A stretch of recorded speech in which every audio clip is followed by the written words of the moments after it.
দেখো, sexual reproduction in flowering plants, সেই অর্থে আমাদের পার্ট 3। যেখান থেকে আমাদের শুরু হবে সেটা হলো আউটব্রিডিং ডিভাইসেস, তাই তো?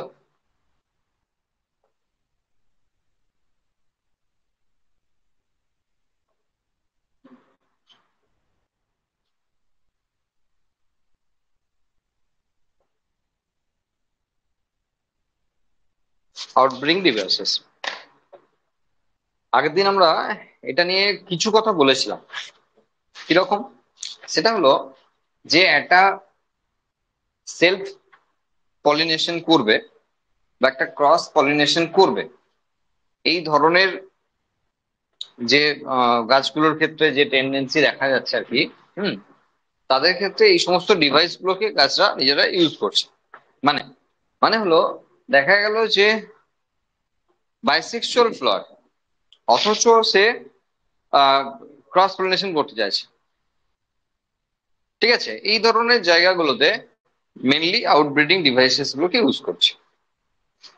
দেখা যাক আউটব্রিডিং ডিভাইসেস কি কি আছে।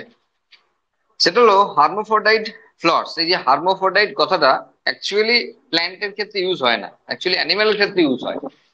হার্মোফ্রোডাইট মানে হলো যার একই বডিতে দুটো ডিফারেন্ট সেক্স আছে, তাকে হার্মোফ্রোডাইট বলা হয়। তো ফ্লাওয়ারদের ক্ষেত্রে মেনলি বাইসেক্সুয়াল ইউজ করা হয়, কিন্তু এখানে হার্মোফ্রোডাইট ইউজ করা হয়েছে তাই আমরা ইউজ করেছি। হ্যাঁ, নাহলে এটা কিন্তু অ্যানিমাল মানে অ্যাকচুয়ালি ব্রিডিং এর টার্মে আসবে, হ্যাঁ, বা অ্যানিমাল রিপ্রোডাকশনের টার্মে এটা আসা উচিত। Flowers can undergo self-pollination. Continued self-pollination results in breeding depression. To avoid self-pollination or autogamy and encourage cross-pollination, there are some devices in plants. তো প্রথমেই এখানে বিষয় রয়েছে যে ইনব্রিডিং ডিপ্রেশন। ইনব্রিডিং ডিপ্রেশন কি সেটা আমরা যদি জেনেটিক্স পড়তে যাই, হেরিডিটি এন্ড ভ্যারিয়েশন, এই জায়গাতে আমরা সবচেয়ে ভালো বুঝতে পারবো ইনব্রিডিং ডিপ্রেশনের মানে। যদি একই প্রজাতির মধ্যে ক্রমাগত ক্রস করা হয় বা একই ভ্যারাইটির মধ্যে ক্রমাগত ক্রস চলে, তাহলে সেক্ষেত্রে কি হয়, হোমোজাইগোটিক রিসেসিভ যে সমস্ত ক্যারেক্টার সেগুলো ফুটে ওঠে। তার মানে ইনব্রিড নিজেদের মধ্যে ব্রিড করলে কন্টিনিউয়াসলি সেখানে ডিপ্রেশন দেখা যায়। মানে তার যে গুণাগুণ, তার যে বৈশিষ্ট্যের ভ্যারাইটি, সেগুলো ক্রমাগত কমতে থাকে, বা বলতে পারো রিসেসিভ ক্যারেক্টার গুলো ফুটে ওঠে। আর জেনেটিক্স পড়তে গিয়ে আমরা দেখবো যে রিসেসিভ ক্যারেক্টার গুলো মানে হলো সেগুলো খারাপ গুণ, তুলনামূলক খারাপ গুণ। ডমিনেন্ট ক্যারেক্টার গুলো ভালো গুণ, আর সেই জন্যই কিন্তু ডমিনেন্ট আর রিসেসিভের কনসেপ্টটা রয়েছে। তো সেক্ষেত্রে এই যে রিসেসিভ গুণগুলো প্রকাশ পাওয়ার অর্থ আমরা ধরেই নিতে পারি যে খারাপ গুণগুলো প্রকাশ পাবে। আর যার মানে দাঁড়ালো যে এখানে সেই প্ল্যান্টের ক্ষেত্রে নতুন নতুন বৈশিষ্ট্য হারাবে, বলতে পারো পুরনো বৈশিষ্ট্য যেগুলো চায় না গাছ, সেই সমস্ত বস্তু বিষয়গুলো ফুটে উঠবে। আর সেই জন্য ইনব্রিডিং ডিপ্রেশন দেখা যাবে। আমরা জেনেটিক্সে আরো ডিটেলসে বুঝিয়ে দেবো। একই জিনিস দিয়ে ইনব্রিডিং ডিপ্রেশন বোঝানো যায় যে নিয়ার রিলেটিভস এর মধ্যে বিয়ে করতে নাই কেন, একই সেম কারণ, ইনব্রিডিং ডিপ্রেশন। ওকে, তো এখন বিষয় হলো এই যে ইনব্রিডিং ডিপ্রেশনকে অ্যাভয়েড করার জন্য যারা সেলফ পলিনেশন, ঠিক আছে, সেলফ পলিনেশন যারা করতে পারবে অথচ করছে না, ঠিক আছে, কেন? কারণ ইনব্রিডিং ডিপ্রেশনকে অ্যাভয়েড করতে চাইছে। তাহলে বাইসেক্সুয়াল ফ্লাওয়ার জেনারেলি তারা অটোগামিতে যাবে, এটা আশা করা যায়, বা জেটোনোগামিতে যাবে, এটা আশা করা যায়। কিন্তু এটা অ্যাভয়েড করার জন্য যে তাদের মধ্যে কোনো রকম কোনো নতুন ক্যারেক্টার আসবে না, সেই জন্য তারা ক্রস পলিনেশনে যাচ্ছে, সেলফ পলিনেশনে যাচ্ছে না। এবার দুটো ডিফারেন্ট সেক্সই একই ফুলে রয়েছে, অথচ তারা রিপ্রোডিউস করবে না, তাহলে কিছু না কিছু ডিভাইস তো তাদের ইভলিউশনারি পিরিয়ডে আনতেই হয়েছে। আর সেগুলোই এখানে করার বিষয়, যে একটা বাইসেক্সুয়াল ফ্লোর দুটো অপোজিট সেক্স থাকা সত্ত্বেও কিভাবে তারা অ্যাভয়েড করছে তাদের সেলফ পলিনেশনকে, সেটাই এখানে আউটব্রিডিং ডিভাইসেসে বোঝানো হয়েছে। প্রথমেই অ্যাভয়েডিং সিঙ্ক্রোনাইজেশন। দেখো, সিঙ্ক্রোনাইজেশন একটা ভীষণ ইম্পর্টেন্ট বিষয় এখানে। সিঙ্ক্রোনাইজেশন মানে হলো যে দুটো সেম টাইপের তোমার যখন সেক্স যখন একই সঙ্গে ম্যাচিওর করে যায়, তখন তারা তারা সেলফ পলিনেশনে চলে যাবে। মানে মেল আর ফিমেল পার্ট যদি একসঙ্গে ম্যাচিওর করে যায়, তাহলে তো সেলফ পলিনেশন হয়ে যাবে। তাহলে এখানে ওটাই অ্যাভয়েড করার চেষ্টা করছে, এটারও। হ্যাঁ, হ্যাঁ, হ্যাঁ। প্রোটোগাইনি আর তোমার আহ, দুটো টার্ম ছিল দেখবে, হ্যাঁ। একটা ছিল প্রোটোগাইনি আর একটা ছিল প্রোটেন্ড্রি। দুটো টার্ম ছিল, যে ফিমেল পার্টটা মেল পার্টের আগে গ্রো করে যাওয়া, ম্যাচিওর করে যাওয়া, আর একটা মেল পার্টটা ফিমেল পার্টের আগে ম্যাচিওর করে যাওয়া। এইটাই অ্যাকচুয়ালি এখানে ওই অ্যাভয়েডিং সিঙ্ক্রোনাইজেশন। ঠিক আছে? তাহলে দুটো পার্ট যদি একসঙ্গে ম্যাচিওর না করে, তাহলে কখনোই তারা একই গাছে একই ফুলে থাকার পরও তারা কখনোই কিন্তু তারা অ্যাকচুয়ালি ফার্টিলাইজেশন যেতে পারবে না। আর সেটাই এখানে অ্যাভয়েড করার চেষ্টা করা হচ্ছে, যাতে না পারে। তো ওখানে দুটো টার্ম আছে, প্রোট্যান্ড্রি আর প্রোটোগাইনি। প্রোট্যান্ড্রি হলো যদি অ্যান্ড্রো মানে মেল, প্রো মানে আগে, তাহলে মেল পার্ট যদি ফিমেল পার্টের আগে ম্যাচিওর করে যায় তাহলে প্রোট্যান্ড্রি। আর গাইনো মানে ফিমেল, তাহলে ফিমেল পার্ট যদি মেল পার্টের আগে ম্যাচিওর করে যায় তাহলে প্রোটোগাইনি। এই হলো প্রোট্যান্ড্রি আর প্রোটোগাইনি, যেটা এখানে অ্যাভয়েডিং সিঙ্ক্রোনাইজেশনের বিষয়টা রয়েছে। 2 নম্বর, arrangement of another and stigma at different positions. তাহলে অ্যান্থার আর স্টিগমাকে যদি ডিফারেন্টলি পজিশন করা যায়, তা দুটোকে যদি একই জায়গায় পাশাপাশি না রাখা হয়, তাহলে এটাকে অ্যাভয়েড করা সম্ভব। তাতে মানে পড়েছিলে হারকোগামি বলে একটা জিনিস পড়েছিলে, হারকোগামি, হ্যাঁ। যে দুটোর মাঝে একটা বেরিয়ার, যার থ্রু যার জন্য পোলেন গ্রেন কখনোই স্টিগমাতে পড়তে পারে না। এটা হলো সেখানে সমস্যা। হারকোগামি বলে পড়েছিলে, সেটাই এখানকার বিষয় আর কি, যে arrangement of anther and stigma different position. বোঝা গেল? আচ্ছা, 3 নম্বর, সেলফ ইনকম্পাটিবিলিটি। ইনকম্পাটিবিলিটি অ্যাকচুয়ালি আমাদের এনসিইআরটি সিলেবাসে নাই। তবু আমরা ইনকম্পাটিবিলিটির বিষয়টা একবার বলে দিচ্ছি, যে ইনকম্পাটিবিলিটির বিষয় কি। একে বাংলায় বলা হয় অসাযুজ্যতা। ঠিক আছে? এটা আমাদের বোর্ডের জন্য ইম্পর্টেন্ট একটা বিষয় ছিল, অসাযুজ্যতা। হ্যাঁ, সেটা হলো যে যখন একটা ফুলের ক্ষেত্রে, যখন স্টিগমাতে বিভিন্ন ধরনের পোলেন গ্রেন এসছে, এখন এটা আলোচনা করাই যেতে পারে, কারণ এরপরেই তো আমরা সেই অর্থে এনসিইআরটি তে ফার্টিলাইজেশনে চলে যাবো। তো শুধু আমাদের আলোচনা করতে কোনো অসুবিধা নেই। ধরো এটা একটা ফুলের ক্ষেত্রে স্টিগমা, সাপোজ এটা একটা ফুলের ক্ষেত্রে স্টিগমা। এখন এই স্টিগমা রিজিয়নে ডিফারেন্ট টাইপস এর পোলেন গ্রেন এসে পড়বে, এটাই স্বাভাবিক ব্যাপার। মানে এটা যদি জবা ফুল হয়, শুধু জবা ফুলেরটা পড়বে মতো নয়, আম গাছ, বেল গাছ, কুল গাছ, যে কোনো গাছের পড়তে পারে। তাহলে এখানে যদি সবাইকে গ্রো করতে দেয়, তো সেটা তো একটা বিচ্ছিরি ব্যাপার হয়ে যাবে। এটা কখনোই হয় না। তার কারণ এখানে ক্রোমোজোম ম্যাচ করবে না। ক্রোমোজোম যদি ম্যাচ না করে, কি করে তার রিপ্রোডাকশন হবে? দুটো গ্যামেট যখন মিলিত হবে, তখন দুটো গ্যামেটের তো ক্রোমোজোম একই হতে হবে না? তাহলে এন ইকুয়াল টু, যদি কথাই বলছি, যদি 11 হয়, তাহলে আরেকজনেরও তো এন ইকুয়াল টু 11ই হতে হবে। শুধু এন ইকুয়াল টু 11 হলেই হবে না, মানে সেটা সেম ফ্লডের হতে হবে, নাহলে কি করা হবে? তাহলে গ্যামেট দুটো একই হতে হবে। তাহলে এখানে বাকিগুলো যে নষ্ট হয়ে যাবে, এ নিয়ে কোনো কারোর দ্বিমত নাই, যে বাকিগুলো সব নষ্ট হয়ে যাবে। তো এই বিষয়টা কিভাবে হয়, সেটা হলো যেখানে পোলেন পিস্টিল ইন্ট্রোডাকশন বলে একটি বিষয় হয়। পোলেন পিস্টিল ইন্ট্রোডাকশন, ওকে। তো পোলেন তো জানি আমরা কি, আর পিস্টিল হলো অ্যাকচুয়ালি এই স্টাইল স্টিগমা ওভারি একসঙ্গে পিস্টিল বলা হয়। হ্যাঁ, গোটাটাতেই মোটামুটি পিস্টিল বলা হচ্ছে। হ্যাঁ, যেমন কার্পেল যেমন কনসেপ্ট রয়েছে না, তেমন পিস্টিলের কনসেপ্টে মেনলি স্টাইল আর স্টিগমা, হ্যাঁ, এই দুটোতে একসঙ্গে পিস্টিল বলা হচ্ছে। তো এখানে একটা ইন্ট্রোডাকশন হয়। ইন্ট্রোডাকশন কিরকম? সেটা অবশ্যই এই ধরনের ইন্ট্রোডাকশন যেখানে কাদেরকে গ্রো করতে দেবে, মানে কোন পোলেন গ্রেন গুলোকে গ্রো করতে দেবে আর কাদেরকে দেবে, এটা হলো বিষয়। তো সেক্ষেত্রে দুটো বিষয় হয়। একটা হলো যে in Intra specific ইনকম্পাটিবিলিটি R inter specific ইনকম্পাটিবিলিটি। সেটা কি? সেলফ ইনকম্পাটিবিলিটি টার্মটা দেওয়া আছে, সুতরাং আমাদের পড়া লাগে।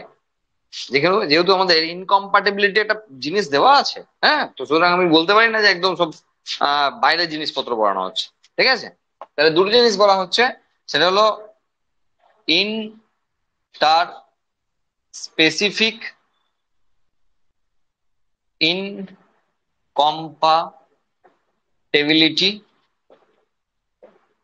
আরেকটা হলো ইন্ট্রা স্পেসিফিক ইনকম্পাটিবিলিটি। এটা কিছু না, ইন্টার স্পেসিফিক মানে অন্য স্পিসিস যদি হয়, অন্য কোনো স্পিসিস, তাহলে জবা গাছের জায়গায় জবা গাছের স্টিগমাতে এসে অন্যান্য ফুলের পোলেন গ্রেন পড়েছে, তারা তো নষ্ট হবেই। নষ্ট করবে কে? স্টিগমা। স্টিগমা নষ্ট করবে, তাদেরকে খাবার দাবার দেবে না, কারণ এখানে জেনেটিক্যালি ম্যাচ করবে না, সেই জন্য তাদেরকে নষ্ট করবে। এটা নিয়ে কোনো মাথা ব্যথাই নেই আমাদের, কিন্তু এটা নিয়ে আমাদের মাথা ব্যথা, মানে এটা নিয়ে ভাববার বিষয় রয়েছে যে জবা গাছেরটা জবা গাছই এসে পড়েছে, তবুও যদি জবা গাছ গ্রো করতে না দেয়, সেটা হলো সেলফ ইনকম্প্যাটিবিলিটি, যাকে এখানে বলা হচ্ছে ইন্ট্রা ইন্ট্রা স্পেসিফিক ইনকম্প্যাটিবিলিটি, যেটাকেই বলা হচ্ছে ওখানে সেলফ ইনকম্প্যাটিবিলিটি। বোঝা গেল? তাহলে এটা কেন হতে পারে যে নিজের গাছের মানে নিজের প্রজাতিরই পোলেন গ্রেন তবুও স্টিগমাতে সে গ্রো করতে দিচ্ছে না? এটা কেন হবে? এটা তো হওয়া উচিত না হিসাব মতো। কেন হয়? কারণ জেনেটিক ভ্যারিয়েশন আসছে না, এখানে ম্যাচ করাতে পারছে না। উল্টো দিকে বলতে পারো যে ম্যাচ হয়ে যাচ্ছে। এখানে আবার অনেক বিষয় আছে, তোমাদের ভালো হজম হবে না, হ্যাঁ, মানে কেন বলছি, যেহেতু এনসিআরটি বেস তো খুব একটা ভালো লাগবে না। সেটা হলো এখানে স্পোরোফাইটিক আর গ্যামেটোফাইটিক দুটো বডি দিয়ে এখানে জেনেটিক্যালি রেগুলেট হয়। এই ধরো সাপোজ এরকম যে কোনো একটা পোলেন গ্রেন এসছে, তার ক্ষেত্রে গ্যামেট হলো G1 সাপোজ, আর স্টিগমা রিজিয়নের যে নেচার সেটা হলো G1, ক্যান্সেল। এটাকে বলা হয় স্পোরোফাইটিক গ্যামেটোফাইটিক দুটো বিষয় আছে। হ্যাঁ, তো এত কিছু বোঝার দরকার নাই, সোজা হিসেব হলো যদি এটা S1 হয় তাহলে এটা S2 হলো, ঠিক আছে চলো হবে। যদি এখানে S1 হয় এখানেও S1 হয়, হবে না, বাদ। বোঝা গেল? তাহলে একই রকম জিন থাকলে সেটাকে ক্যান্সেল করাবে, এটাকে বলা হয় সেলফ ইনকম্প্যাটিবিলিটি অথবা ইন্ট্রা স্পেসিফিক ইনকম্প্যাটিবিলিটি। কারণ নতুন বৈশিষ্ট্য পাবে না, তাহলে আর সেক্সুয়াল রিপ্রোডাকশন করে লাভটা কি? সেক্সুয়াল রিপ্রোডাকশনের মেজর একটা উদ্দেশ্য কি? ভ্যারিয়েশন বা বিভেদ। তাহলে ভ্যারিয়েশনই যদি করতে না পাবে, সেই যদি একই জিনিস হলো তাহলে তো সেক্সুয়াল রিপ্রোডাকশন করাই ভালো ছিল, তাহলে তো সেক্সুয়াল রিপ্রোডাকশনে হ্যাপা নেবে কেন? তাই না? তো সেই কারণটা এখানে রয়েছে। তাহলে সেলফ ইনকম্প্যাটিবিলিটি এখানে একটা বিষয় হতে পারে, যার জন্য এটা অ্যাকচুয়ালি আউটব্রিডিং ডিভাইস হিসেবে কাজ করছে। আরেকটা কি রয়েছে? Production of unisexual flower. এটা নিয়ে আলোচনা করে দিয়েছি আমরা। আমরা 3 রকম গাছের কথা বলেছিলাম, যে হ্যাঁ তাল গাছ, খেজুর গাছ, যাদের একটা মানে মানে মেল আর ফিমেল গাছ তাই আলাদা, মেল গাছ তো মেল গাছ, ফিমেল গাছ তো ফিমেল গাছ, এরকমের রয়েছে। হ্যাঁ, তো সেই বিষয়টা এখানে বলা হচ্ছে, যেখানে ইউনিসেক্সুয়াল ফ্লাওয়ার তৈরি করা, ইভেন ইউনিসেক্সুয়াল প্ল্যান্ট তৈরি করা। ইউনিসেক্সুয়াল ফ্লাওয়ার মানে কুমড়ো গাছের ক্ষেত্রে ভাবতে পারো, যেখানে মেল ফিমেল ফ্লাওয়ার আলাদা। আর আমরা ওইটা বলছি যে গাছই আলাদা, তাহলে সেখানে ফুল তো আলাদাই হবে। হ্যাঁ, মেল গাছে মেল ফ্লাওয়ার হবে, ফিমেল গাছে ফিমেল ফ্লাওয়ার হবে, এটাই স্বাভাবিক ব্যাপার। তার মানে গাছকে যদি আলাদা করা যায়, অথবা অ্যাটলিস্ট ফুলকেও যদি আলাদা করা যায় সেম গাছে রেখে, তাহলেও কিন্তু প্রোডাকশন অফ ইউনিসেক্সুয়াল ফ্লাওয়ার এটা হবেই হবে ক্রস পলিনেশন। কারণ ফ্লাওয়ার যদি ইউনিসেক্সুয়াল হয় তাহলে সেখানে বাধ্যতামূলক ভাবে ক্রস পলিনেশন হবে, এটা আশা করা যেতেই পারে। তবে কিছু ক্ষেত্রে নাও করা যেতে পারে। কেন? কুমড়ো গাছের কথা ভাবো, যে মেল ফিমেল একই গাছে আছে, আলাদা ফুল হতে পারে কিন্তু পাশে তো ফুলটাই ক্রস করে যেতে পারে, হ্যাঁ মানে ফার্টিলাইজেশন হয়ে যেতে পারে, তাহলে সেক্ষেত্রে কিন্তু অপশনটা এই জায়গায় রইলো। হ্যাঁ, কিন্তু যে গাছগুলোর কথা বলছি আমরা, যে ডিফারেন্ট প্ল্যান্ট, মনোসিয়াস প্ল্যান্ট, তো তাদের ক্ষেত্রে কিন্তু একদমই সম্ভব নয়। কারণ মেল গাছে শুধু মেল ফ্লাওয়ারই হয়, ফিমেল গাছে শুধু ফিমেল ফ্লাওয়ারই হয়। তাহলে ফিমেল গাছটা বাধ্যতামূলক ভাবে মেল পোলেন গ্রেনকে নিতে গেলে অন্য গাছ থেকেই নিতে হবে, এখানে কোনো অপশন অপশন নেই। ক্লিয়ার? এই ছিল আমাদের আউটব্রিডিং ডিভাইসেস। বোঝা গেল? এরপর রয়েছে পোলেন পিস্টিল ইন্টারাকশন, যেটা আমরা অলরেডি আগে থেকে লিখেছি। পোলেন পিস্টিল ইন্টারাকশন, দেখ পোলেন পিস্টিল ইন্টারাকশন কি। তো সবচেয়ে মজার বিষয় হলো পোলেন পিস্টিল ইন্টারাকশন দিয়েই অ্যাকচুয়ালি আমরা চলে যাব ডাইরেক্টলি ফার্টিলাইজেশনে। হ্যাঁ, মানে এখান থেকেই ফার্টিলাইজেশন শুরু হয়ে যাবে। It is processes in which pistil recognize compatible or incompatible pollen through the chemical components produced by them. ঠিক আছে, এখানে sugar, calcium, boron, inositol complex বলে একটি কমপ্লেক্স তৈরি হয়। ঠিক আছে, calcium, sugar, boron, inositol complex তৈরি হয়। যে কমপ্লেক্সটা তৈরি হলে এখানে অ্যাকচুয়ালি তারা ওই ওকে ডান ব্যাপারটা করে। হ্যাঁ, যে ঠিক আছে, সব ওকে আছে, এবার প্রসেসিং করানো যেতে পারে। খুব সিম্পল বললে কি হয়, একটা গাছে পোলেন গ্রেন এখানে পড়লো, সেই পোলেন গ্রেনটা অন্য গাছের হলে নষ্ট করবে, স্টিগমা রিজিয়ন থেকে বিভিন্ন এনজাইম সিক্রেট করবে, নষ্ট করে দেবে। যদি সেম স্পিসিসের হয়, তবুও জেনেটিক্যালি ম্যাচ করে যায়, তাহলে এই একই প্রসেসে নষ্ট করে দেবে। শুধু সেম স্পিসিস ডিফারেন্ট ক্যারেক্টার যদি হয়, তাহলে ওদেরকে এখানে ওখান থেকে যে পুষ্টি উপাদান, ওখান থেকে যে আহ মানে জল নেওয়ার যে ব্যাপারটা রয়েছে, মানে হিসাব মতো তো পোলেন জার্মিনেশন মানে অঙ্কুরোদ্গম, তারা জার্মিনেট করতে গেলে যেমন আমরা আগের দিন পড়ছিলাম না যে তাদের জল দরকার, টেম্পারেচার দরকার। ঠিক আছে, তো ওই দুটি বিষয় সবই কিন্তু ওখান থেকে পাচ্ছে, এবং সঙ্গে নিউট্রিশন পাবে, যে বিভিন্ন টাইপের যে সমস্ত কমপ্লেক্স লাগবে, যেমন বললাম ক্যালসিয়াম, সুগার, বোরন, ইনোসিটল, এই চারটি উপাদানকে লাগবে, এটা সব স্টিগমা রিজিয়ন থেকে পেয়ে যাবে। একদম সিম্পলি বলছি, পেয়ে যাবে। তাহলে পেলেই এরা গ্রো করতে শুরু করবে, তাহলে পোলেন গ্রেন জার্মিনেট করতে শুরু করবে। এবার পোলেন গ্রেন জার্মিনেট করা মানে পোলেন টিউব তৈরি হয়, তাহলে পোলেন টিউবটা এই বরাবর নামতে শুরু করবে, এই স্টাইল থ্রু দিয়ে নামতে শুরু করবে, তাই তো? তাহলে পোলেন গ্রেন কিন্তু ওখানেই বসে আছে, শুধু পোলেন টিউব নামছে, আর টিউবের সঙ্গে সঙ্গে পোলেন যে নিউক্লিয়াস, টিউব নিউক্লিয়াস এবং যে পিছনে আসছে জেনারেটিভ নিউক্লিয়াস বা দুটো মেল গ্যামেট, তারা আসছে পিছু পিছু। এবার এর ভেতরে তো আমরা জানি ওভিল আছে, তার মধ্যে ঢুকবে এবং ফার্টিলাইজেশন করবে, এইগুলো গোটা বিষয়। এবার এই গোটা বিষয়টাকে আমরা এখানে মেনলি পোলেন পিস্টিল ইন্টারাকশনের বিষয়ে পড়ছি। তাহলে কোনটা কম্পাটেবল কোনটা কম্পাটেবল নয় সেগুলো ঠিক হয়ে গেল, যে সেই অনুযায়ী এদেরকে রেকগনাইজ করলো, কাকে নষ্ট করবে কাকে রাখবে সব ঠিক হয়ে গেল। আচ্ছা, পিস্টিল accepts কম্পাটেবল pollen and promotes post pollination events. Pollination হয়ে গেছে, তাহলে এটা পোস্ট পলিনেশন ইভেন্টকে প্রমোট করবে, মানে আরো যাতে তাড়াতাড়ি হয় সেই বিষয়ে দেখবে। ইট rejects it rejects incompatible pollen by preventing pollen germination or pollen tube growth. ওই যে বললাম ইনকম্প্যাটেবল যে পোলেন গ্রেন গুলো রয়েছে সেগুলোকে রিজেক্ট করে দেবে। আচ্ছা, pollen grain জার্মিনেটস on the stigma to produce pollen tube through one of the germ পোর। আমরা আগের দিন জার্ম পোর নিয়ে আলোচনা করেছিলাম, যে জায়গায় স্পোরোপোলিন ছিল না সেটা জার্ম পোর, যে কোনো একটা জার্ম পোর, অনেক জার্ম পোর ছিল, যে কোনো একটা জার্ম পোর দিয়ে পোলেন টিউবটা অ্যারাইজ করে যাবে। The contents of the pollen grain moves into the pollen tube.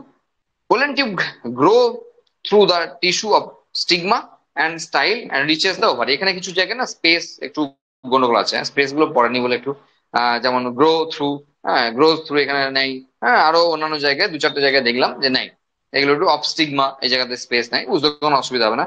And style and reaches the ovary. এ দেখো, পোলেন টিউবটা যখন এদিকে যাবে না, একটু ভালো করে দেখো, যদিও পরের লাইনগুলোতে কিছু বিষয় বলা আছে, আমি জেনারেল একটা কথা বলে দিই। ধরো একটা পোলেন টিউব, এই লাল দাগটাকে এখানে বড় করে দেখানো হচ্ছে। তো এর প্রথমেই রয়েছে একটা নিউক্লিয়াস, যাকে বলা হচ্ছে টিউব নিউক্লিয়াস। এটা টিউব নিউক্লিয়াস। তো এই টিউব নিউক্লিয়াসটা আগে আগে যাচ্ছে। এর কাজ হলো এর কাজ হলো এই আগের পোর্শনে যদি স্টিগমা, যদি সরি স্টাইল, যদি স্টাইল কম্প্যাক্টলি অ্যারেঞ্জড হয়, মানে স্টাইল দু রকম হতে পারে, বিভিন্ন ফুলে বিভিন্ন রকম হয়, স্টাইল জেনারেলি দু রকমের, একটা হলো হয় মানে ফাঁপা, আর একটা টাইট হয় মানে যেখানে সেল দিয়ে ভরা আছে। তা যেখানে ফাঁপা সেখানে কোনো সমান নেই, সেটা বেরিয়ে যাবে। আর যদি এখানে সেল দ্বারা মানে টাইটলি প্যাকড হয়, তাহলে এখানে সমস্যা আছে, কারণ পোলেন টিউবকে সব মানে সেই মাটি যেমন খুঁড়ে নিয়ে যেতে হয় না, সেরকম করে ব্যাপারটা। আর এখানেই হেল্প করবে টিউব নিউক্লিয়াস। টিউব নিউক্লিয়াসের যে জিন আছে, সেই জিন এখানে কি করে, এখানে দুটো এনজাইম সিক্রেট করে, একটা হলো পেকটিনেজ আর একটা হলো সেলুলেজ। হিসাব খুব সহজ জানো তো, মানে বেসিক জিনিসটা জানলে সমস্ত জায়গায় হিসাব কিন্তু খুব সহজ। কারণ সেল ওয়ালে পেকটিন আছে আর সেলুলোজ আছে, তাহলে সেল ওয়ালকে ড্যামেজ করতে হবে, তাহলে সেলুলোজ আর পেকটিনেজ ক্ষরণ করতে হবে, আর সেই ক্ষরণের দায়িত্ব আছে টিউব নিউক্লিয়াসের। ওকে রাখার মানে কারণ এমনি কিছু না, ওকে রাখার কারণ এটা যে তুই ক্রমাগত এই দুটো জিনিস সিক্রেট করে যাবি। তাহলে কি হবে, ওখানে সামনে দিয়ে যতই সেল থাকুক না কেন, যতই বাঁধা থাকুক না কেন, সব বাঁধা পেরিয়ে বেরিয়ে সব সেলগুলোকে ডিজলভ করে করে এগিয়ে যাবে। আর পিছনে আসছে দুটো মেল গ্যামেট, এ দুটো হলো মেল গ্যামেট পিছনে আসছে, হ্যাঁ, এ দুটো হলো মেল গ্যামেট যারা পিছনে আসছে। ওকে, তাহলে টিউব নিউক্লিয়াসের কাজ হলো ঠিকানা অব্দি পৌঁছে দেওয়া, দিয়ে টিউব নিউক্লিয়াস নষ্ট হয়ে যাবে, এই তো ব্যাপার। আর দুটো মেল গ্যামেট দুটো জায়গায় ফিউজ করবে, সহজ ব্যাপার। তাহলে এখানে হলো, আচ্ছা, in plants which shed pollen grain at two cell, এখানে এখানে আমরা আগের দিনে বলে রেখেছিলাম যে গাছ থেকে যখন সেড হচ্ছে মানে ঝরে পড়ছে পোলেন গ্রেন, তখন সেটা ওয়ান সেল কন্ডিশন আছে না টু সেল, মানে টু সেলড আর থ্রি সেলড। কেন বলছি, কারণ টিউব নিউক্লিয়াসকে নিয়ে বলা হচ্ছে। তাহলে কি অবস্থায় আছে সেটা ডিপেন্ড করছে, তার উপর ডিপেন্ড করছে এখানে কি কি গ্রোথ হবে। তাহলে in plants which shed pollen grains at two sailed condition, A vegetative sell and generative sell, vegetative সেলটা পরবর্তীকালে তৈরি হচ্ছে tube nucleus. The generative sell divides into two mail gametes during the pollen tube growth. তাহলে pollen tube এখানে যখন grow করলো তখন ওটাকে তিনটে হয়ে গেল। ওকে, আর যদি থ্রি সেলড কন্ডিশনেই ঝরে পড়ে তাহলে কোনো ঝামেলাই নেই, pollen tube carry two mail gametes from the beginning, প্রথম থেকেই দুটো মেল গ্যামেট ওরা ক্যারি করছে। তাহলে বিভিন্ন উদ্ভিদের ক্ষেত্রে বিভিন্ন রকম ব্যাপার, যেটা ওয়ান সেল কন্ডিশন, যদি টু সেল কন্ডিশন হয় তাহলে এখানে আসার পর গ্রো করার সময় ওটা ভেঙে দুটো নিউক্লিয়াস তৈরি হবে, দুটো মেল গ্যামেট তৈরি হবে। আর যদি থ্রি সেল কন্ডিশনেই ঝরে পড়ে তাহলে তো কোনো ঝামেলাই নেই, তিনটে গ্যামেট নিয়ে এরা এসে পড়ছে, মানে সরি দুটো গ্যামেট আর একটা টিউব নিউক্লিয়াস নিয়ে এসে পড়ছে। হলো, এবার pollen tube, ovary, micropyle, ovule, enter, এসব বলে লাভ নেই, আমি দেখাচ্ছি। ঠিক আছে, আরেকটা আছে, the plant breeder can manipulate pollen পিস্টিল interaction even the, এই লাইনটা খুব ইম্পর্টেন্ট লাইন, আমি পরে দেখাচ্ছি। আগে আমরা আগে আমরা না অনেকটা এগিয়ে যাব, কিরকম বলবো, একবারে যখন পোলেন টিউব দেখাচ্ছি একবারে ডাবল ফার্টিলাইজেশনে চলে যাচ্ছি, হ্যাঁ, দিয়ে গল্পটাকে ওইখানে মিটিয়ে দিচ্ছি, দিয়ে এই লাইনটা পড়বো, আর এখানে এই যে আর্টিফিশিয়াল হাইব্রিডেশনের পড়বো। পোলেন টিউবকে যখন একদম এগিয়ে দিয়েছি, ওকে একবারে ভেতরে ঢুকিয়ে ওই ফার্টিলাইজেশনের পর্বটাকে শেষ করে দিই, হ্যাঁ, তাহলে আমাদের ওই ঝামেলাটা মিটে যাবে। আগের দিনের জায়গা থেকে আমাদের ওভিউল সম্পর্কে পুরো ধারণাটা আছে, এটা মুছে দিয়ে ভুল করলাম, আছে তো, একটু পড়াশোনা করে এসছো নিশ্চয়ই, হ্যাঁ, ঠিক আছে, আশা রাখছি। হুম, আচ্ছা, তাহলে সেক্ষেত্রে না বুঝতে পারলে তাও বলবে, আমি আবার পাশে এঁকে দেখিয়ে দেবো। এটা হলো একটা ওভিউল,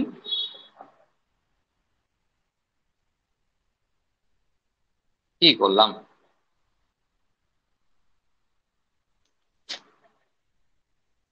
মানে একটু বেশি বড় হয়ে গেল আর কি, ঠিক আছে, অসুবিধা নেই।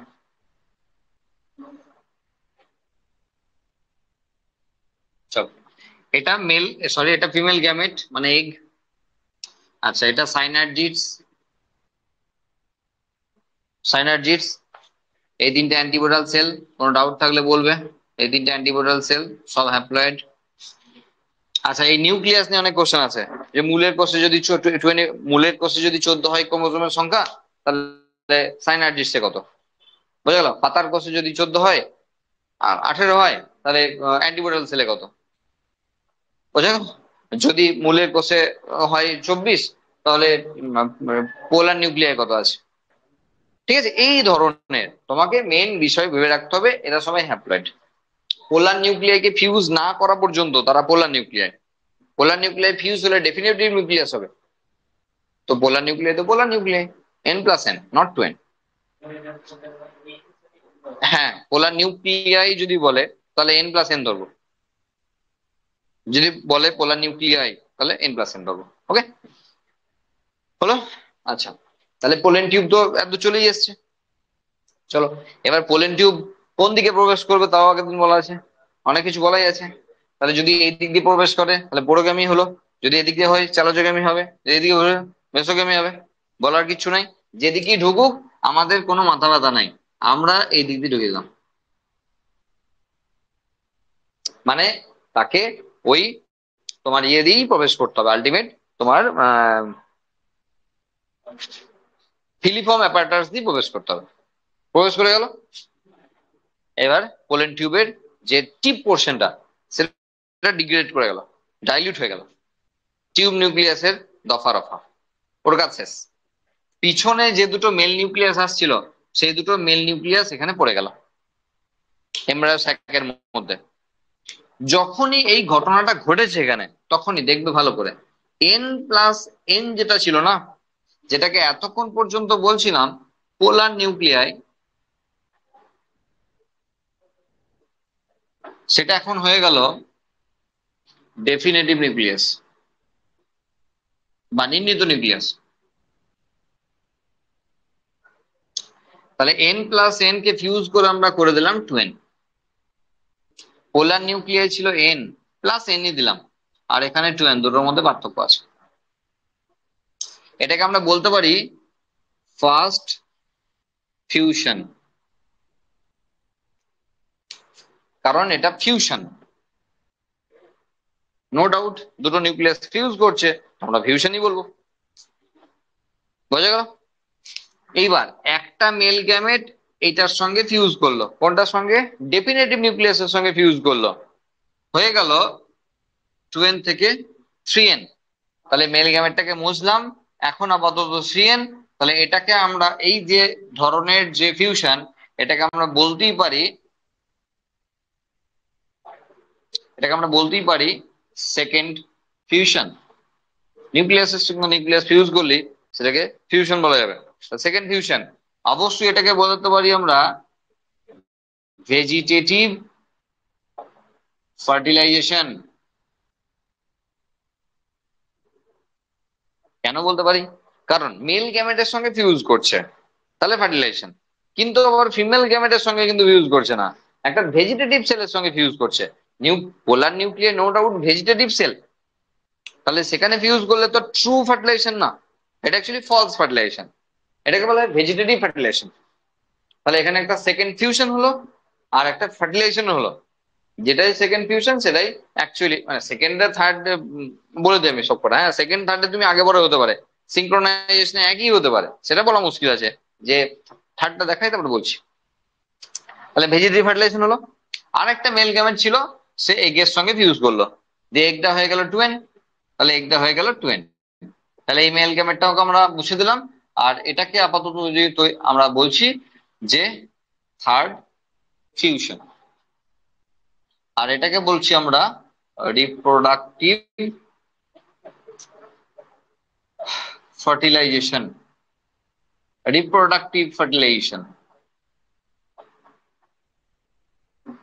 তাহলে double fertilisation, triple fusion. Fertilisation, triple fusion হলো। তিন জায়গায় তিনটে ফিউশন হয়েছে, ফার্স্ট সেকেন্ড থার্ড, তিন জায়গায় তিনটে ফিউশন হয়েছে, লাল রঙের বক্স করে দিচ্ছি। ডাবল ফার্টিলাইজেশন, ট্রিপল ফিউশন একদম মাধ্যমিক লেভেল থেকে আসতো, যে সপুষ্পক উদ্ভিদের ক্ষেত্রে double fertilization, triple fusion process মানে পদ্ধতিটি বর্ণনা করো। এবার বিষয় হলো 2 আর 3, মানে এটা আগে পরে হতে পারে, এটা কি সঙ্গে হতে পারে এমন নয় যে স্যার তাহলে ভেজিটেটিভ ফার্টিলাইজেশনটাই সেকেন্ড ফিউশন। না, নাও হতে পারে, থার্ড ফিউশন হতে পারে, এটা সেকেন্ড ফিউশন হতে পারে, এটা সেকেন্ড থার্ড হতে পারে, এটা বলা মুশকিল আছে। বোঝা গেল? একই সঙ্গে হতে পারে। এই নিউক্লিয়াসটা যখন এখানে আসছে, ও চুপচাপ না বসে থাকতে পারে, ও ওইদিকে যেতে পারে, এইদিকে আসতে পারে, এটা বলা মুশকিল আছে। এই হলো টোটাল অ্যাকচুয়ালি ফার্টিলাইজেশন প্রসেস, খুব সহজ। এবার যেটা ভেজিটেটিভ ফার্টিলাইজেশন হলো, সেটা থ্রু দিয়ে তৈরি হলো একটি এন্ডোস্পার্মিক নিউক্লিয়াস, যেটা পরবর্তীতে, আচ্ছা 3n, যেটা পরবর্তীতে এন্ডোস্পার্ম। এন্ডোস্পার্ম। আর যেটা রিপ্রোডাক্টিভ ফার্টিলাইজেশন, সেটা থেকে তৈরি হবে জাইগোট, যেটা পরবর্তীতে এমব্রায়ো বা ভ্রূণ। তাহলে আমাদের পোস্ট ফার্টিলাইজেশন ইভেন্টস এ দুটো জিনিস পড়ার, একটা হলো এমব্রায়ো কিভাবে তৈরি হবে, আর 2 নম্বর হলো এন্ডোস্পার্ম কিভাবে তৈরি হবে। একদম সহজ জিনিস। এটা হলো ওভারঅল ফার্টিলাইজেশন প্রসেস। এবার যখন জাইগোট তৈরি হয়ে যাবে, তখন কিন্তু আর অ্যান্টিবডাল সেলগুলোর এবং সাইনার্জিস গুলোর কোনো প্রয়োজন নেই, ওরা আস্তে আস্তে ডিগ্রেড করে যাবে, নষ্ট করে যাবে, নষ্ট হয়ে যাবে। যে জাইগোটটা ভবিষ্যতের এমব্রায়ো, তার খাবারের জন্য দরকার এন্ডোস্পার্ম। সুতরাং এই জায়গাতে অ্যাকচুয়ালি এমব্রায়ো ফর্ম করতে থাকবে, আর তার বাকি জায়গা জুড়ে তৈরি হতে থাকবে এন্ডোস্পার্ম। কারণ আজকের বীজটা কালকেই মাটি নাও পেতে পারে, 1 বছর পরে পেতে পারে, 2 বছর পর পেতে পারে, 3 বছর তুমি বয়ানে ভরে রেখে দিচ্ছ, কৌটোয় ভরে রেখে দিচ্ছ। এবছর নিয়ে গেছিল ছোলা কিনে, ইচ্ছা ছিল গাছ লাগাবো, শখ গেছিল ছাদে লাগাবো, মন বদলে গেছে, কৌটো ভরে রেখে দিচ্ছ 1 বছর, ততদিন বাঁচতে হবে। যতদিন পারবে, খাবারটা যতদিন সাপোর্ট করবে ততদিনও বাঁচবে।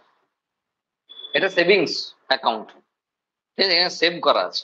তো যতদিন সেভিংস অ্যাকাউন্ট থাকবে ততদিনও বাঁচবে। এটা ফুরিয়ে গেলেও শেষ, তার আগে ওকে মাটিতে দিতে হবে, এই হলো বিষয়। তার মানে ফার্টিলাইজেশন যদি আমরা বুঝে ফেলি, এরপরে পোস্ট ফার্টিলাইজেশন ইভেন্টে আমরা দুটো জিনিস দেখতে থাকবো, একটা হলো এমব্রায়ো ফর্মেশন আর একটা হলো এন্ডোস্পার্ম ফর্মেশন। দুটো বিষয়। অবভিয়াসলি এমব্রায়ো টু এন, কারণ জাইগোট হলো টু এন, জাইগোটের পর থেকে সমস্ত ডিভিশন হলো ইকুয়াল ডিভিশন, তার মানে এমব্রায়োর যত সেল সব টু এন, এন্ডোস্পার্মের যত সেল সব 3n। এখানে দুটো কথা বলার আছে। একবার আমরা হালকা করে না জিমনোস্পার্মেরটা দেখে নেবো, যেটা আমরা বলেছিলাম যে সময়ে সময়ে আমরা জিমনোস্পার্ম গুলো আবার ছুঁয়ে দেবো, কারণ আমরা sexual reproduction in flooding plants পড়ছি, আর ফ্লাডিং প্ল্যান্টস মানে জিমনোস্পার্ম। আর এটা সবই অ্যাঞ্জিওস্পার্মের কথা চলছে। জিমনোস্পার্মে কি হয় একটু মন দিয়ে শুনবে, একটু মন দিয়ে দেখবে। আমরা এই বিষয়টা সম্পর্কে কিন্তু আর আর কিন্তু থাকছে না, এগুলো মুছে দিচ্ছি কিন্তু এগুলো, তাহলে ভেতরটা নিয়ে আমরা কাজ করব। দেখো, যেখানে একদম প্রথম থেকে জিনিস চেঞ্জ হবে, যেখানে একটা আর্চিস্পোরিয়াল সেল ডিভাইড করে 4টে মেগাস্পোর হয়েছিল, 3টে ডিজেনারেট করেছিল, একটা টিকে ছিল, এটা স্বাভাবিক ব্যাপার ছিল, মানে আদর্শ। সেখান থেকে পরপর 3টে মাইটোটিক ডিভিশনের মাধ্যমে 8টা নিউক্লিয়াস হয়েছিল, এই ছিল ঘটনা। এখানে ওরকম হয়নি।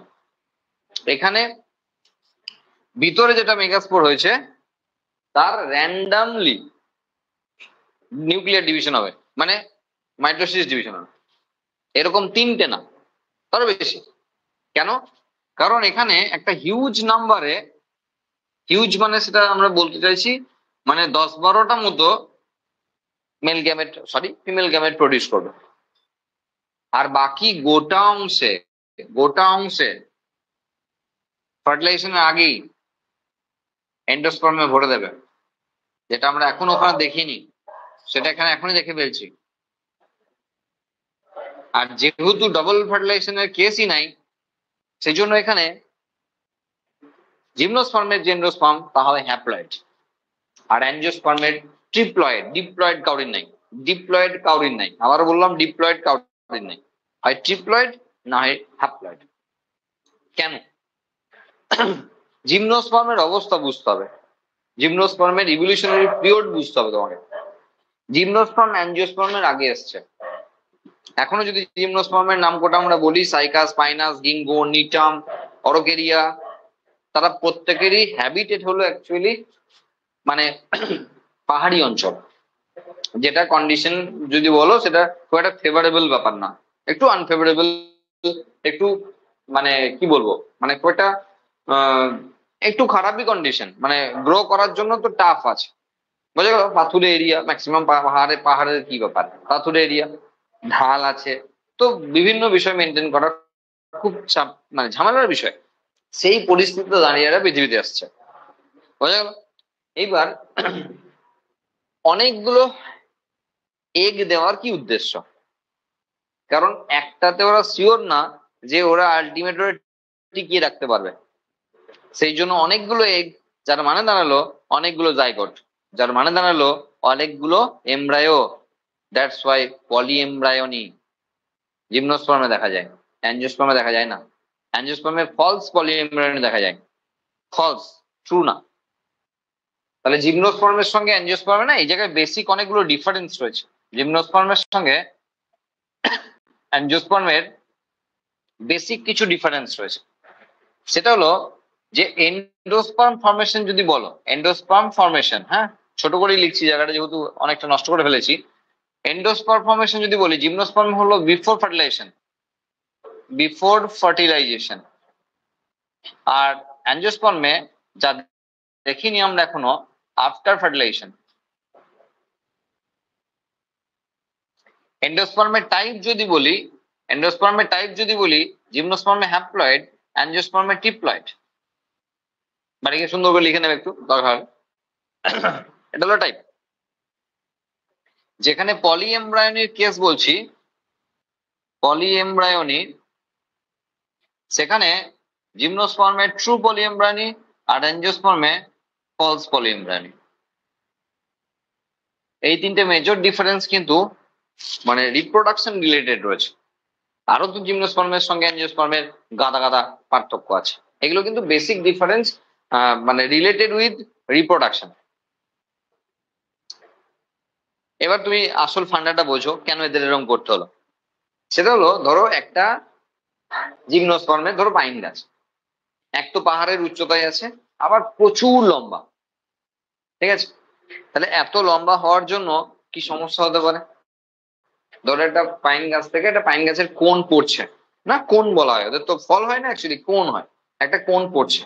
এই ধরো একটা গাছের ডাল আটকে গেছে, ঠিক আছে, হাওয়া দিয়েছে, ওটা মানে ম্যাচিওর করেছিল, হাওয়া দিয়েছে, খসে গেছে, দিয়ে ওই গাছের ডালই আটকে পড়ে আছে, 6 মাস আটকেই আছে, ঠিক আছে?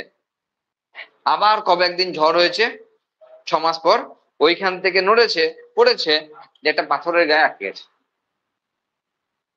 2 বছর ধরে আটকে আছে, বুঝা গেল? এবার আমাদের মতো কেউ গেছে, দিয়ে একবার তুলে দেখেছে, কি বটে এটা কে জানে, ভালো লাগে নাই, সরে ফেলেছে মাটিতে। এতক্ষণ পর মাটি পেলো, তার মানে 3-4 বছর পর মাটি পেলো। আমি গল্প বললাম, তোমার মনের মতো করে যাইছে বাধ্য করো, মানে তো টাইম লাগে, অনেক টাইম লাগে। তাহলে এই যে এতদিন পর মাটি পাবে, এবং naked ovule, naked seeded, gymnosperm হলো ন্যাকেড সিডেড, মানে ফলের মধ্যে বীজ থাকবে, এটা তো অ্যাঞ্জিওস্পার্ম, গুপ্ত বীজ আর ব্যক্ত বীজ। তাহলে ওখানে তো ন্যাকেড সিডেড প্ল্যান্ট এমনিতেই, তার মানে সিডটা তো এমনি ন্যাকেড হয়ে পড়ে আছে, তো তার তো নষ্ট হওয়ার সম্ভাবনা অত্যধিক প্রবল। তাহলে সেই বীজ যে ন্যাকেড অবস্থায় আছে, ফলের মধ্যে কভার করা নাই, তার নষ্ট হওয়ার সম্ভাবনা অত্যধিক প্রবল। আর তার যদি একটাই এমব্রায়ো দেয়, তার তো মুশকিলই মুশকিল, নষ্ট হয়ে যেতে পারে, একদিন আটকে ছিল এখানে ওখানে, নষ্ট হয়ে যেতে পারে। সেই জন্য দিয়েছে পলি এমব্রায়োনি।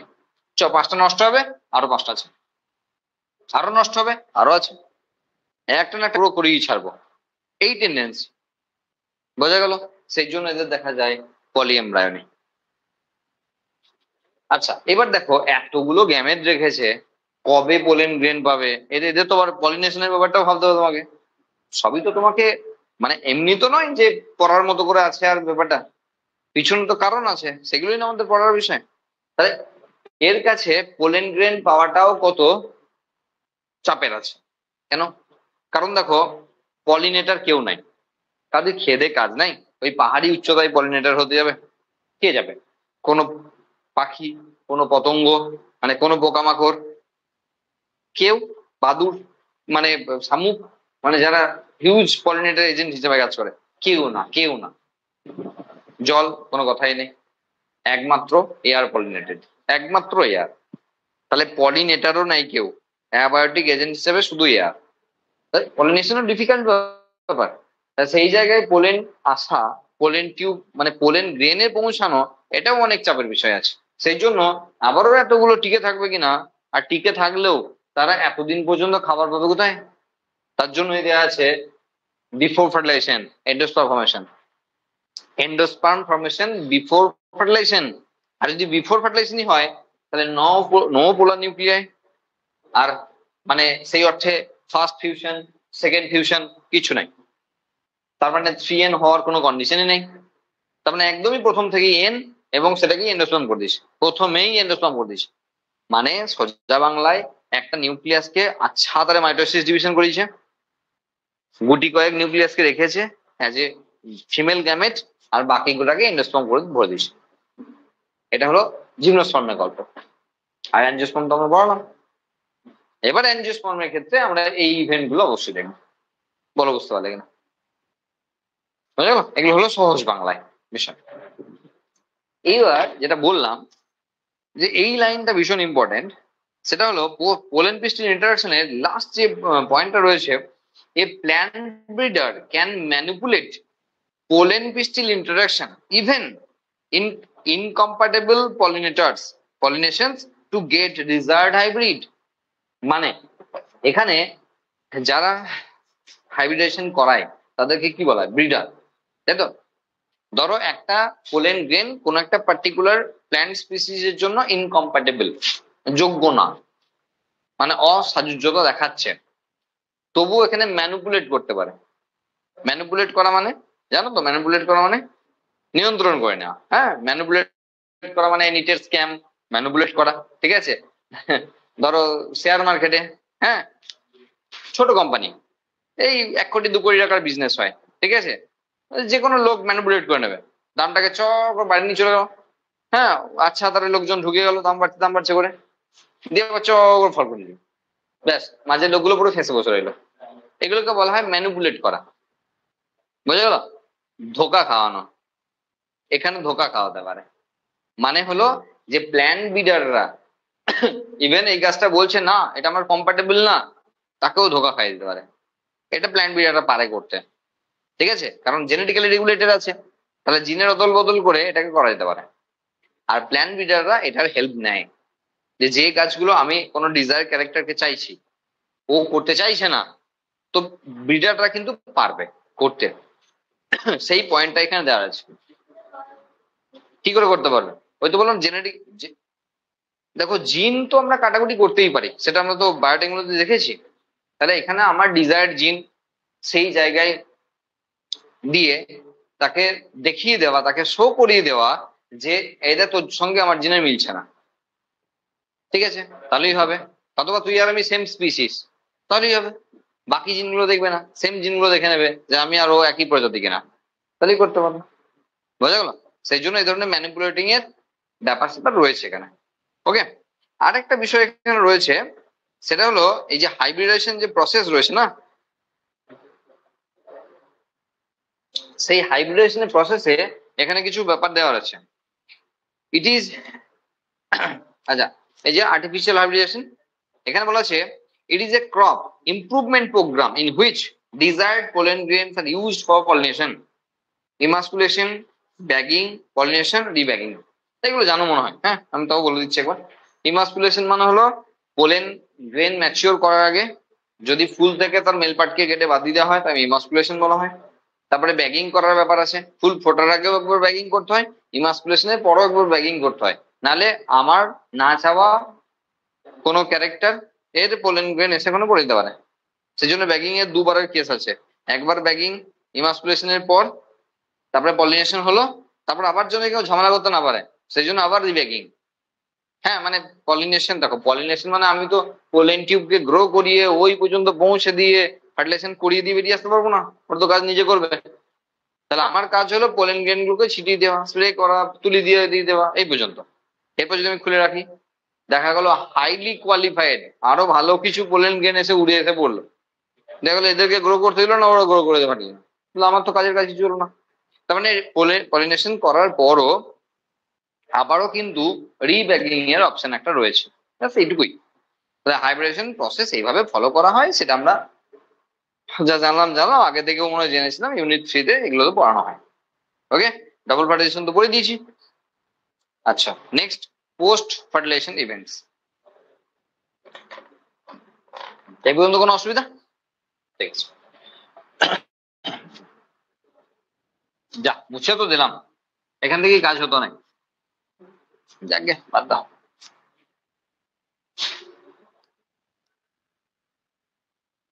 পোস্ট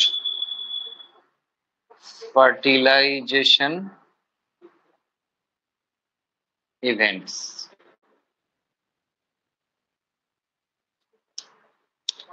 দুটো ইভেন্ট আছে এখানে। একটা হলো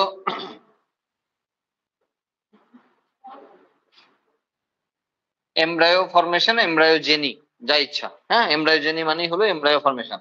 তাহলে এমব্রায়ো ফরমেশন সেটা কিভাবে হবে? আর 2 নম্বর হলো এন্ডোস্পার্ম ফরমেশন, এন্ডোস্পার্ম ফরমেশন। এটা কিন্তু একই সঙ্গে হবে, হ্যাঁ, আমাদের তো আগে পরে দেখাতে হবে, কোনো উপায় নেই, যেটাই দেখায় আমাকে হয় এটা আগে দেখাতে হবে না এটা আগে দেখাতে হবে। হ্যাঁ, কিন্তু এই দুটো প্রসেস মানে সাইমালটেনিয়াসলি হবে, একই সঙ্গে হবে। ওকে,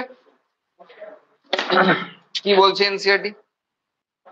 দেখো, আচ্ছা এখানে আরেকটা বিষয় বলে রাখি, মানে পোস্ট ফার্টিলাইজেশন ইভেন্টে এখানে এনসিইআরটি আরেকটা কাজ করেছে, সেটা হলো mature of ovule into seed and ovary into fruit, এটাও করে দিয়েছে। মানে সেই অর্থে পোস্ট ফার্টিলাইজেশন ইভেন্ট 4টে অপশন রেখেছে। তো ঠিক আছে, এটা না করলেও চলে, চলো দিয়েছে তখন দিয়েই দিই। তাহলে এখানে সিতে দিলাম সিড ফরমেশন, আর ডিতে হলো ফ্রুট ফরমেশন। ফ্রুট ফরমেশন এই 4টে ইভেন্ট এখানে হবে, পোস্ট ফার্টিলাইজেশন ইভেন্টে 4টে হবে। দেখো endosperm formation, primary endosperm cell যাকে পিইসি বলা হচ্ছে divides repeatedly to form triploid endospermic tissue. ঠিক আছে, endosperm cell are filled with reserve food material. They are used for nutrition for the developing embryo. এত কেন বকছি, সহজ ভাবে দেখায় তাহলে আরো সুবিধা হবে, ভালোভাবে বুঝবে। দেখো এটা হলো আমাদের অ্যাকচুয়ালি এমব্রায়ো স্যাক। এতক্ষণ পর্যন্ত নিশ্চয়ই বুঝে গেছি কেন এটাকে এমব্রায়ো স্যাক বলা হচ্ছে, কারণ এমব্রায়োর মধ্যে ডেভেলপ করছে, সেই জন্য এটা ভ্রূণথলি সেই অর্থে। এবার ধরো এখানে একটা 3N নিউক্লিয়াস আছে, আর সেই নিউক্লিয়াসটাকে আমরা মুছে দিয়ে জাস্ট জাস্ট একটা গোল করলাম, হ্যাঁ, নাহলে তো ওই বারবার 3N লিখতে হবে। আমি তো বলো করছি, কোনো অসুবিধা নেই। 3N নিউক্লিয়াস, এইবার এই 3N নিউক্লিয়াস এই জায়গাটাকে ভরাতে হবে, মোটামুটি মেজরিটি জায়গা ভরে দিতে হবে সেল ডিভিশন করিয়ে, মানে টিস্যু ফর্ম করাবে। এবার 3 রকমের এন্ডোস্পার্ম ফর্মেশন হয়, একটা হলো নিউসেলার টাইপ, একটা হলো নিউসেলার টাইপ, একটা হলো সেলুলার টাইপ, আর একটা হলো হেলোবিয়াল টাইপ। না জানলেও হবে, 3টা। সেটা হলো এরকম, ধরো নিউক্লিয়াসটা আগে আচ্ছা করে ডিভিশন করে নিল, 3 এন্ডোস্পার্মিক নিউক্লিয়াস, মনে পড়ে ডাবের জলে 3 এন্ডোস্পার্মিক নিউক্লিয়াস, ওপরের একটু জায়গা ফাঁকা রাখছে, আচ্ছা করে ডিভিশন করে নিল। ইভেন মানে মানে মানে বলার অপেক্ষা রাখে না, সেটা হলো মাইটোটিক ডিভিশন। সেম নিউক্লিয়াস তৈরি করবে, মাইটোটিক ডিভিশন। এরপরে কি করলো, সাইড থেকে, হ্যাঁ, সাইড থেকে এর সেল ওয়াল ফর্ম করতে শুরু করলো, সাইড থেকে মানে এই দিক থেকে, হ্যাঁ, মানে আমরা মাঝখান থেকে করবো না কিন্তু, হ্যাঁ। সেল তো আলটিমেট ফর্ম করবে, সবারই সেই সেলই ফর্ম করবে, কিন্তু প্যাটার্নটা বা নকশাটা একটু আলাদা আগে। সাইড থেকে করলে কি হবে, মাঝখানটা ফাঁকা রাখবে। সেটা তুমি একবার ডাব আর নারকেলের তুলনা করে দেখো, বুঝতে পারবে। নারকেলের যে থিকনেসটা এসছে, ডাব থেকে নারকেল হওয়া পর্যন্ত যে মালাইটা এসছে, ওটার সব সাইডে, মাঝখানটা ফাঁকা রেখেছে। মাঝখান থেকে করলে কি হতো, প্রথমত বেস পেতো না, যার ওপর সেল ডিভিশনটা করিয়ে যাবে কন্টিনিউ, এটা পেতো না, মানে বেসমেন্টটা। আর একটা সমস্যা হতো, সেটা হলো মাঝখান থেকে তৈরি করলে না প্রেশারটা বুঝতে পারবে না, কতটা জায়গাকে ছেড়ে দেবে আমাকে, আর করানো যাবে না। সাইডের দিক থেকে করলে কি হবে, মাঝের জায়গাটা ফাঁকা, তাহলে কতটা গ্রো করাতে পারবো তা বোঝার ক্ষমতা রাখে। কখনোই গোটাটা করবে না সেটা বিষয় না, জল থাকে তো। তার মানে ওই জলের মধ্যেই অ্যাকচুয়ালি নিউক্লিয়াস গুলো আছে, যা তুমি ডাবে খাচ্ছ এক গাদা নিউক্লিয়াস কে নিলে। সেই অর্থে তুমি 1 গ্লাস ডাবের জল খেলে মানে 1 গ্লাস 3N নিউক্লিয়াস মেরে দিলে, বোঝা গেল? আচ্ছা, হ্যাঁ, ভাবতে কেমন লাগে, এক থালা ভাত নিয়ে বসেছো, মানে কয়েক কোটি সেল নিয়ে বসেছো, সেল গুলো খাবে, ওরে বাবারে মাইটোকন্ড্রিয়া খাবো, গলগি বডি খাবো, রাইবোজোম খাবো, লাইসোজোম খাবো, নিউক্লিয়াস খাবো, ভাবলেই কেমন কেমন লাগছে না? হ্যাঁ স্যার বলুন না, ভাত খাবো তাহলে ভালো লাগছে। হ্যাঁ, অ্যাকচুয়ালি তো কয়েক কোটি সেল নিয়ে বসেছো খাওয়ার জন্য, তাই না? হিসাব তো তাই বলছি। তাহলে নিউ সেলার টাইপ মানে প্রথমে, মানে অ্যাকচুয়ালি নিউক্লিয়াসের ডিভিশন হবে, পরে সেলগুলো ফর্ম করবে। ওকে, এটা নিউক্লিয়ার টাইপ হয়ে গেল। সেলুলার টাইপে প্রথম থেকেই সেল ডিভিশন করাবে, ব্যাস এই জিনিসটা প্রথম থেকেই করাবে, এটা সেলুলার টাইপ। আর হেলোবিয়াল টাইপটা ওই মোনোকটের হেলোবিয়ালিস বলে একটা গ্রুপ আছে, মানে অর্ডার আছে, হেলোবিয়ালিস একটা অর্ডার আছে, ওখানে দেখা যায় হেলোবিয়াল টাইপ। সেটা হলো কি, সেটা অর্ধেকটা নিউ সেলার চলবে, অর্ধেকটা সেলুলার চলবে, মানে মিক্সড কম্বাইন্ড টাইপের আর কি। ঠিক আছে, তাহলে এখানে একটা জায়গাতে শুধু নিউক্লিয়ার ডিভিশন হবে, তারপরে সেল ফর্ম করবে। একটা জায়গাতে প্রথম থেকেই সেল ফর্ম করবে, আর একটা জায়গাতে দুটো মিলিয়েই চলবে, হাফে, মানে হাফ না হাফের কমে জায়গায় নিউক্লিয়ার চলবে, বাকিটা সেলুলার চলবে। বিষয়টা হলো ওই যে বিভিন্ন স্পিসিস এর ক্ষেত্রে টাইপ গুলো বিভিন্ন রকমের। হ্যাঁ, তাতে ওটা জেনেটিক্যালি রেগুলেটেড বলতে পারো, যে কার ক্ষেত্রে কেমন দরকার আছে। ঠিক আছে, সেটা বুঝতে গেলে কিন্তু আরো পিছনে যেতে হবে। হ্যাঁ, অত দরকার নেই আমাদের ফালতু। বুঝে গেল? তা এই হলো এন্ডোস্পার্ম ফর্মেশনের ব্যাপার, পুরোটাই এন্ডোস্পার্ম। মানে প্রথমে যখন জল থাকলো সেটা ফ্রি নিউসেলার, হ্যাঁ, এন্ডোস্পার্ম। আর যখন শ্বাস হয়েছে সেটাও এন্ডোস্পার্ম। কারণ কি দেখো, হ্যাঁ, সেলুলার, তখন সেলুলার হয়ে গেছে। মানে সেই অর্থে নারকেলের মধ্যে যদি জল থাকে তাহলে একসঙ্গে সেলুলার আর নিউক্লিয়ার দুটোই আছে। শুধু ডাব যেখানে এতটুকু শ্বাস পড়েনি সেটা শুধু নিউসেলার। বোঝা গেল? এই হলো বিষয়। এইবার দেখো বিষয়টা কি, যে এখানে এরকম বিষয় দেখো, এখানে একটা এমব্রায়ো ফর্ম করছে। একদম প্লেন গল্পটা কিরকম, এখানে এমব্রায়ো ফর্ম করছে।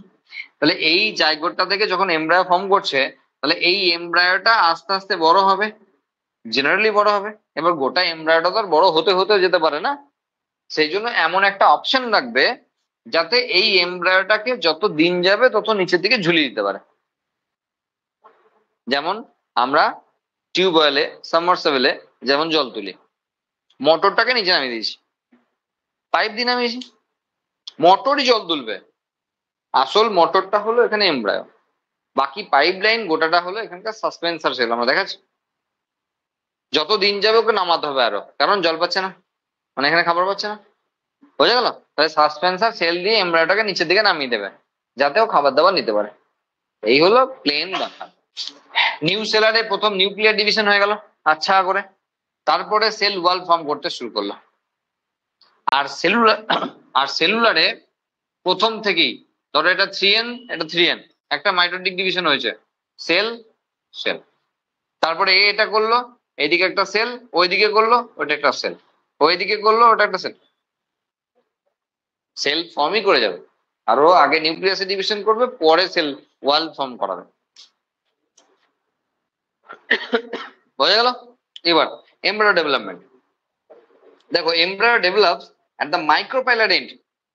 আচ্ছা, আমাদের এনসিআরটি তে যেহেতু নাই, আমরা জানিই না যে বিভিন্ন ধরনের এমব্রায়ো হয়। হ্যাঁ, সেটা হলো, মানে এমব্রায়ো নয়, সরি, বিভিন্ন টাইপের ওভিউল হয়। হ্যাঁ, অর্থোট্রপাস ওভিউল, অ্যানাট্রোপাস ওভিউল, অ্যাম্ফিট্রোপাস ওভিউল, ক্যাম্পাইলোট্রোপাস ওভিউল, এই ধরনের ওভিউল হয়।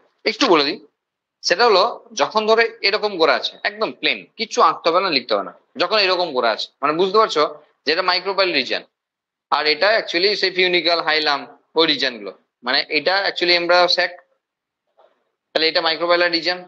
এটা হলো অ্যান্টিপোডাল, মানে ওই চালাচাল রিজিয়ন। এটা হলো ফিউনিকালস, হাইলাম, হাইলাম ফিউনিকালস, যদি সবাই এক লাইনে আছে। তাহলে এটা হলো এটা হলো অর্থোট্রোপাস। আর যদি এমন হয় যে গোটা মুখটা ঘুরে এরকম হয়ে গেছে, আমি আর বাঁকাতে পারবো না এর থেকে, হ্যাঁ, তাহলে সেটা হলো অ্যানাট্রোপাস ওভিউল। মানে মাইক্রোপাইলার রিজিয়ন অ্যাকচুয়ালি নিচের দিকে মুখ হয়ে গেছে, কিন্তু হাইলামও সেই অর্থে নিচের দিকেই আছে, মানে এই দিক থেকে গিয়ে এদিকে ঘুরে গেছে। বোঝা গেল? এইদিকে গিয়ে এদিকে পুরো ঘুরে গেছে নিচের দিকে, তখন তাকে অ্যানাট্রোপাস ওভিউল বলা হচ্ছে। অ্যাম্ফি, মুখটা দেখো, অ্যাম্ফি, তার মানে ফিউনিকাল, ফাইলাম, এখানে অ্যান্টিপোডাল, এই এই মুখটা এদিকে 90 ডিগ্রি অ্যাঙ্গেল আছে, এদের সঙ্গে 90 ডিগ্রি অ্যাঙ্গেল। অ্যাম্ফিট্রোপাস আর ক্যাম্পাইলোট্রোপাসটা আর একটু কমপ্লিকেটেড, আমার হাত দিয়ে হবে না। সেটা হলো এদিক দিয়ে ঘুরে এসে এইখানে এসে মুখটা আছে, এইখানে, এই মুখটা এইখানে নিচ্ছে। ক্যাম্পাইলো কোনো প্রয়োজন হবে না। অর্থোট্রোপাস ওভিউলি এখানে সবকিছু দেখানো আছে, এখানে যা দেখানো হয়েছে সবই অর্থোট্রোপাস ওভিউল, মানে যেমন করে দেখাচ্ছি, যেখানে মাইক্রোপাইল উপর দিয়ে, চালাজা নিচে দিয়ে, এইভাবে এক লাইন আছে, 180 ডিগ্রি অ্যাঙ্গেল আছে সবকটা, সেটাকে এখানে মেজরলি দেখানো হয়েছে, সেই জন্য এখানে টাইপ গুলো দেওয়ার প্রয়োজন হয়নি। দেখো,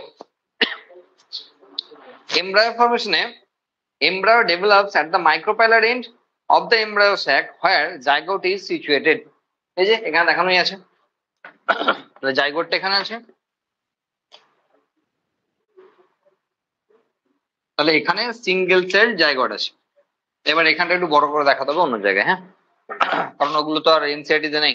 ঠিক আছে, তাহলে এখানে 2N একটা জাইগোট আছে, তাই জাইগোটটা আমরা এখান থেকে শুরু করলাম, একটা 2N জাইগোট আছে। ঠিক আছে, 2N, আমরা ভেতরে আর কিছু 2N লিখছি না। আর কোথায় আছে সেটা বলা আছে, অ্যাট দ্য মাইক্রোপাইলার এন্ড। তাই যদি ছবিটাকে আমরা আবার রেখে দিই তাহলে বুঝতে পারছি মাইক্রোপাইলার এন্ডে কিন্তু এটা আছে। ওকে, মাইক্রোপাইলার এন্ডে হয়ে গেল। এবার বলছে most zygote divides only after the formation of some endosperm. কিছু এন্ডোস্পার্ম আগে তৈরি হয়ে গেল, তারপরে জাইগোটের ডেভেলপমেন্ট শুরু হলো। কেন? খাবার দরকার তো, যখনই সেল ডিভিশন করাবে তখনই খাবার দরকার।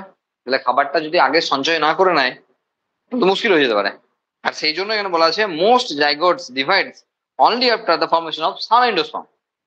This provides nutrition to developing embryo. Simple ব্যাপার, যে এমব্রায়োটা ডেভেলপ করছে, একটা সেল ডিভিশন করতে গেলে প্রচুর পরিমাণে এনার্জি লাগে, তার সঙ্গে সঙ্গে প্রোটিন লাগে, ঠিক আছে, সেল ওয়াল ফরমেশনে প্রোটিন লিপিড সব লাগবে। তো সুতরাং সেই জিনিসগুলোকে আগে রেডি করতে হবে, আর সেই জন্য আগে এন্ডোস্পার্ম ডেভেলপমেন্ট হয়ে যায়। In monocots and dicots seeds differs greatly but embryogeny মানে early embryonic condition development is similar। মানে বলা হচ্ছে যে মনোকট ডাইকটের ক্ষেত্রে দুটোর ক্ষেত্রে এমব্রায়ো ডিফারেন্ট, কিন্তু তাদের যে গ্রোয়িং পিরিয়ডটা রয়েছে সেই জায়গাতে কিন্তু অনেকটা একরকম থাকে, সিমিলারিটি আছে। তো আমরা দেখিয়েও দিচ্ছি এখানে কি সিমিলারিটি আছে। এখানে কিচ্ছু দেওয়া নাই, zygote, pro embryo, globular, heart shape, mature embryo, গল্প শেষ। পরের পাতায় গিয়ে ডাইকট মনোকট আলাদা করে দেওয়া আছে, আমরা দেখাচ্ছি, আর তার সঙ্গে সঙ্গে আরো কিছু এক্সট্রা জিনিস অ্যাড করে আমরা দেখাচ্ছি কি হয়। একটু খেয়াল রাখবে, এখানে যখন এন্ডোস্পার্ম ফর্ম করছে তখন জাইগোট, তারপর ডিভিশন, একটা ডিভিশন হয়েছে, তারপরে এই স্ট্রাকচারটা দিয়েছে, তারপরে এখানে ওই হার্ট শেপ দিয়েছে, তারপরে ওই একদম ম্যাচিউর এমব্রায়ো ছবি দিয়েছে। এখানে কি, এখানে একটা ডাইকট এমব্রায়ো ছবি আছে, এখানে একটা মনোকট মানে গ্রাসের একটা ছবি দেওয়া আছে মনোকটের ক্ষেত্রে। কি হয় একবার দেখো। প্রথমে জাইগোটটার একটা ট্রান্সভার্স ডিভিশন হয়, ঠিক আছে, দেখবে মন দিক। প্রথমে জাইগোটটার একটা ট্রান্সভার্স ডিভিশন হয়, সমস্ত ডিভিশন মাইটোটিক ডিভিশন বলার দরকার নেই, ঠিক আছে। এইবার এই সেলটাকে তুমি এইভাবেই ভাববে যে এটা মাইক্রোপাইলার রিজিয়ন আছে, এটা চালাজাল রিজিয়ন আছে, এইভাবেই ভাবতে থাকবে। আচ্ছা, যেটা উপর দিকে আছে মানে টার্মিনাল সেল বলা হয়, সেই টার্মিনাল সেলটা রইল এখন। যেটা বেসাল সেল নিচের দিকেটা, সেটার প্রথমে একটা লঙ্গিটিউডিনাল ডিভিশন হলো। এত দরকার নাই, আমি দেখাচ্ছি, তুমি দেখে নাও, বাকিটা এনসিআরটি। ওইটা যে হবে না তা বলিনি, কিন্তু আমি তো একসঙ্গে দেখাতে পারবো না, আমাকে তো যেকোনো একটা করে নিয়ে তারপরে অন্যটা দেখা যাবে। তাহলে এই নিচের দিকে সেলটার একটা লঙ্গিটিউডিনাল ডিভিশন হলো, তাহলে প্রথমে একটা ট্রান্সভার্স ডিভিশন, তারপর নিচের সেলটার একটা লঙ্গিটিউডিনাল ডিভিশন হলো। তাহলে এখানে দুটো সেল হলো, এখানে একটা সেল হলো। এরপর নিচের সেলটা আর একটা ট্রান্সভার্স ডিভিশন হলো, তাহলে এখানে চারটে সেল হলো। এরপর একটা পেরিক্লিনাল ডিভিশন হলো, পেরিক্লিনাল ডিভিশন হলো রাউন্ড ডিভিশন হয় না, সবকটারই একসঙ্গে ডিভিশন হয়, একে বলে পেরিক্লিনাল ডিভিশন। দিয়ে হয়ে গেল নিচেরটা অক্ট্যান্ট, অক্টা মানে 8, অক্ট্যান্ট, এটা অক্ট্যান্ট স্টেজ, বোঝা গেল। এরপর আরো ডিভিশন হতে থাকলো, আর সবই পেরিক্লিনাল ডিভিশন মানে রাউন্ড বরাবর, যাতে এখানে সেলের এরিয়াটা আরো বাড়াতে থাকো তুমি মনে মনে। আমি তো আর এখানে ওরকম করে দেখাতে পারবো না, আমাকে এরকম হিজিবিজি করে দিতে হবে, ঠিক আছে। তাহলে এই এরিয়াটা আরো বাড়ছে, আরো বাড়ছে, ওকে। এটা করতে করতে একটা টাইম পর আমরা কিন্তু ডাইকট দেখাচ্ছি, নট মনোকট, ডাইকট দেখাচ্ছি, ঠিক আছে। একটা এই পর্যন্ত যদিও মনোকট একই, এই পর্যন্ত মনোকট একই। এবার ডাইকট যখন হবে না, তখন এবার ডিভিশনের প্যাটার্নটা চেঞ্জ করবে। দেখো হার্ট শেপ যেখানে আমরা দেওয়া আছে না, হার্ট শেপ এমব্রায়ো, এটা হার্ট শেপ কেন? কারণ দুটো কটিলিডন তৈরি হবে, বুঝতে পারছো, তার এটা মানে সূচনা আর কি। এই যে দুটো কটিলিডন বা বীজপত্র তৈরি হবে, যেহেতু ডাইকটের ক্ষেত্রে দেখাচ্ছে। তাহলে এখানে গ্লোবিউলার টাইপ, অক্ট্যান্টের পর আসে গ্লোবিউলার টাইপ, গোল হয়ে যায় গোটাটা, প্রথমে একটা সেল, তারপরে গোল হয়ে গেল গ্লোবিউলার, তারপরে হার্ট সেল। তাহলে এখানে গ্লোবিউলার, গ্লোবিউলার এই পর্যন্ত বলতে পারো তুমি মনোকট ডাইকট এক। তারপর এখানে হার্ট সেল, হার্ট সেট, ওকে। তার মানে এই এন্ডটা এইভাবে বাড়তে থাকবে, এই এন্ডটাও এইভাবে বাড়তে থাকবে, এই এন্ডটা যতদিন যাবে বাড়তে থাকবে, এই এন্ডটাও যতদিন যাবে বাড়তে থাকবে। কারণ এই দুটোই অ্যাকচুয়ালি বীজপত্র হতে চলেছে, তাহলে এই যে মাঝের জায়গাটা না, এই মাঝের জায়গাটা হয়ে উঠবে এমব্রায়োনাল অ্যাক্সিস, এটাকে বলা হবে এমব্রায়োনাল অ্যাক্সিস, যার এখানে তৈরি হবে র্যাডিক্যাল আর প্লুমিউল।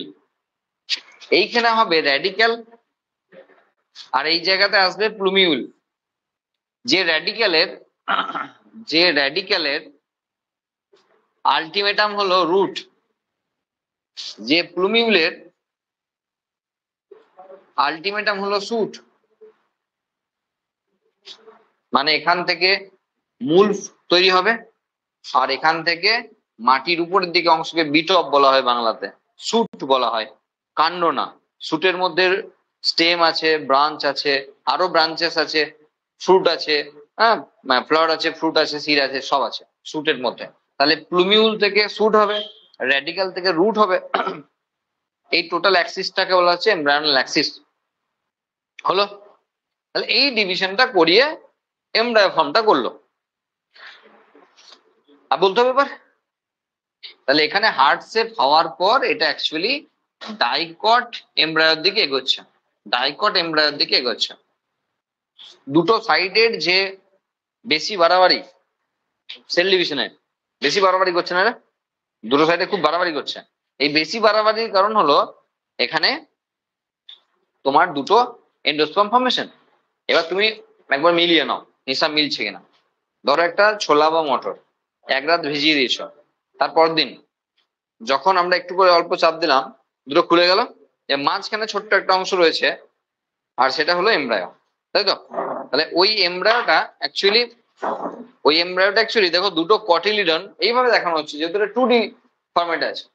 তারপরে এইরকম দুটো কটিলিডন, আর যে কোনো একটা এন্ডে আমার এই এন্ডে আছে, এটা যদি গোটাটা কটিলিডন হয় তাহলে যে কোনো একটা এন্ডই হচ্ছে না, যে কোনো একটা এন্ডে ওইটা দেখবে ছোট্ট করে একটা সাদা রঙের ছোট্ট একটা অংশ ওখানে রয়েছে। এবার তুমি এক রাতের বেশি যদি আর একটু রাখো তুমি, তাহলে আর একটু বড় হতে শুরু করবে, তার মানে হলো ওটা জার্মিনেট করতে শুরু করেছে। ওকে, শুধু এক রাত ভিজালে কিন্তু ওটা শুধুমাত্র এমব্রায়োটাকে দেখতে পাচ্ছি এই অবস্থায়। এইবার তুমি যদি ওটা সিড ফরম্যাটে দেখো, তাহলে কি হবে, ছোলার ক্ষেত্রে সবচেয়ে ভালো বোঝা যায়। দেখবে ছোলাটার শেষ মাথাটা একটু সেই পাখির যেমন ঠোঁট হয় না, মানে টিয়া পাখির যেমন এরকম বাঁকানো ঠোঁট হয় না, দেখবে ছোলার একটা টিপ এরকম করে একটু বাঁকানো আছে, ওটা হলো মাইক্রোপাইল রিজিয়ান। ওটা হলো অ্যাকচুয়ালি ছিল মাইক্রোপাইল রিজিয়ান, ওটা তো বীজ। তাহলে এমব্রায়ো স্যাক, ওভিউল, তাহলে এটা যদি ওভিউল হয় তাহলে ওর যে খোসা সেটা ইন্টিগুমেন্ট, তাহলে সেটা এখন ছোলার খোসা। তাহলে ওর শেষ দিকের এইটা ওই পাখি ঠোঁটের মতো ছোট্ট করে হয়ে আছে, আর ওটা অ্যাকচুয়ালি ছিদ্র আছে। কেন? কারণ জল ঢোকার জায়গা, নাহলে সিডটা জামিনেট করবে কি করে?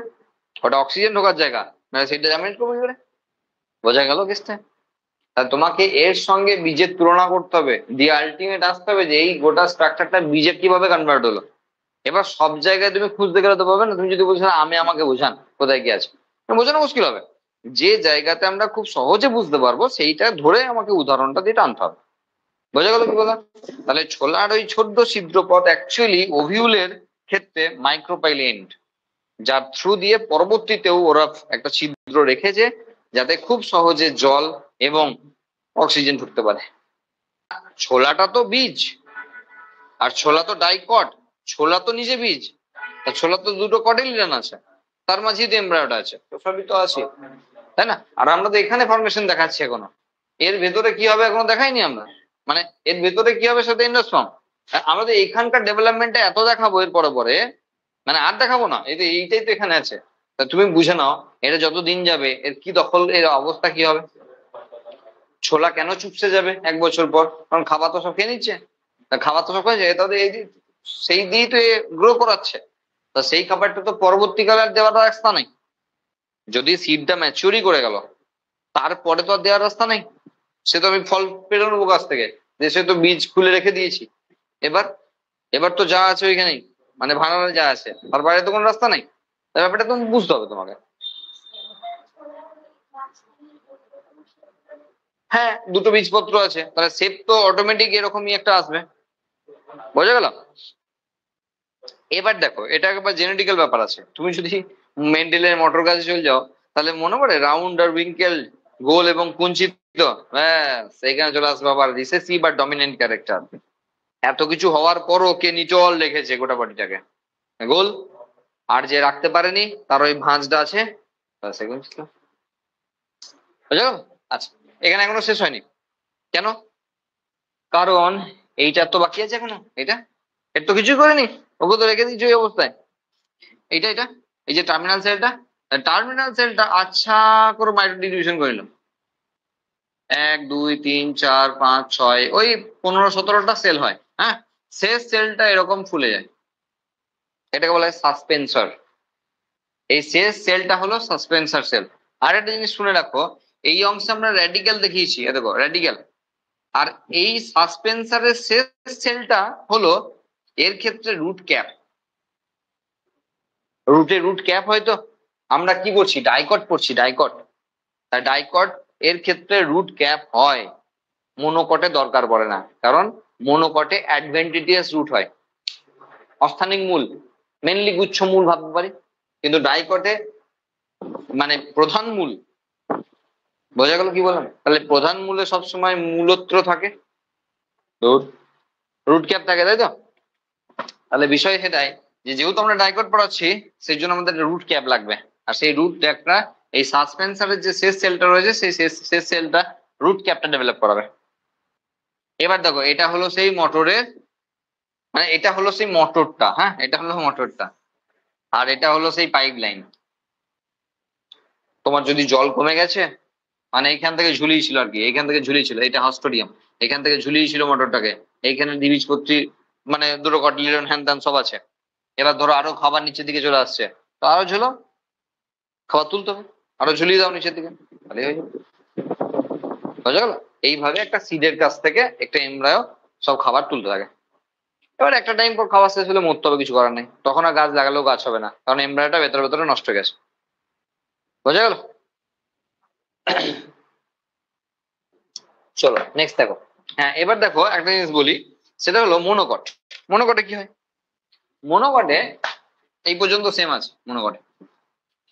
মনোকটে কি হয় দেখো, মনোকটের অ্যাকচুয়ালি একদিকে চাপ খুব বেশি, মানে এই এই পর্যন্ত ঠিক আছে, গ্লোবিউলার।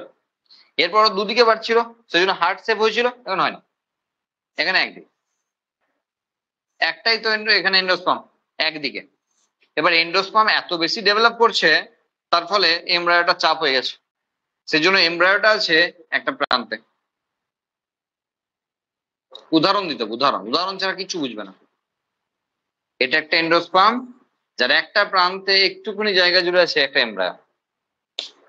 একটা চাল, যদি এতদিন ভাত খাওয়ার পরও 18 বছর পর্যন্ত ভাত খাওয়ার পরও না দেখে থাকো, তাহলে আজকে বাড়ি গিয়েই একটা চাল দেখবে। চালটা হাতে নিয়ে দেখবে তার একটা এন্ডে একটা ছোট্ট সাদা মতো অংশ আছে, ছোট্ট সাদা মতো অংশ, ওটা হলো এমব্রায়ো। আরো ভালো দেখা যাবে কখন, কোথায়? যদি সেদ্ধ করার আগে just ধান থেকে চালটা খুলেছি, মানে ধান থেকে চালটা বার করেছি, সেই অবস্থায় ভালো দেখা যাবে, কারণ নো ডাউট এখানে সেদ্ধ বেদ্ধ করতে তো দফা রফা করে দিয়েছে। ঠিক আছে, তাহলে ওই কাঁচা অবস্থায় যদি আমরা খুলি, দেখবো ছোট্ট বা একটা সাদা রঙের অংশ আছে, আর সেটা এরকম একটা যে কোনো একটা এন্ড এরকম ঠেসে মানে ঠেলে সরিয়ে দিয়েছে, আর গোটাটাতেই মানে সেই অর্থে চাল। হ্যাঁ, মানে এর এন্ডোস্পার্মটার এতটাই ডেভেলপ করেছে একটা সাইডে, সেই জন্য এমব্রায়োটাকে একটা সাইডে ঠেলে দিয়েছে। মনোকটের ডেভেলপমেন্ট খুব বেশি পরীক্ষায় আসে না, কিন্তু আসে যেটা, সেটা হলো মনোকট থেকে তিনটে মানে টার্ম আছে, সেটা হলো স্কুটেলাম, একটা হলো কোলিও রয়েছে, একটা হলো কোলিওপ্টাইড। স্কুটেলাম কি? মনোকটের যে কটিলিডন তাকে বলা হয় স্কুটেলাম, মানে একবীজপত্রী উদ্ভিদের বীজপত্রকে স্কুটেলাম বলা হয়। খুব ইম্পর্টেন্ট জিনিস। আর কি, এখানে র্যাডিক্যাল আর প্লুমিউলের ক্ষেত্রে দুটো কাভারিং আছে, তাহলে যেটা কোলিওপ্টাইল সেটা হলো প্লুমিউলের কাভারিং, আর যেটা রুটের কাভারিং সেটা কোলিও রাইজা। রাইজা মানে কি? রুট। রাইজা মানে রুট, মনে না থাকার কোনো কারণ নাই, রাইজা মানে রুট। তাহলে কোলিও রাইজা মানে হলো রুটের কাভারিং। এবার রুটের তো বলবো না, র্যাডিক্যালের covering. R for radicle, R for root, R for rhiza, সবই তো আরে আরে আছে, তাহলে ওটা মিলে গেল। তাহলে বাকি যেটা পড়ে থাকলো সেটা শুটের জন্য। বোঝা গেল? তাহলে এখানে তিনটি কোশ্চেন মনোকট থেকে আসে। একটা হলো একবীজ একবীজপত্রী উদ্ভিদের বীজপত্রকে কি বলে, সেটা হলো স্কুটিলাম বলা হয়। আর এর ডেভেলপমেন্টাল পিরিয়ডে এর কভারিং কে, রেডিক্যালের কভারিং কে কি বলা হয়, আর প্লুমিউলার কভারিং কে কি বলা হয়? একটা কোলিওপটাইল, একটা কোলিওরাইজা, আর একটা কোলিওপটাইল। ব্যাস এই তিনটি কোশ্চেন মনোকর্টের ডেভেলপমেন্ট থেকে আসবে।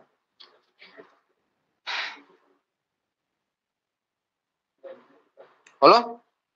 এরপর শুধুমাত্র আমাদের সিডের ডেভেলপমেন্ট আর ফ্রুটের ডেভেলপমেন্ট দেখতে হবে, আর পলিএমব্রায়োনিক কেসটা আরেকবার বুঝিয়ে দেবো। বলি,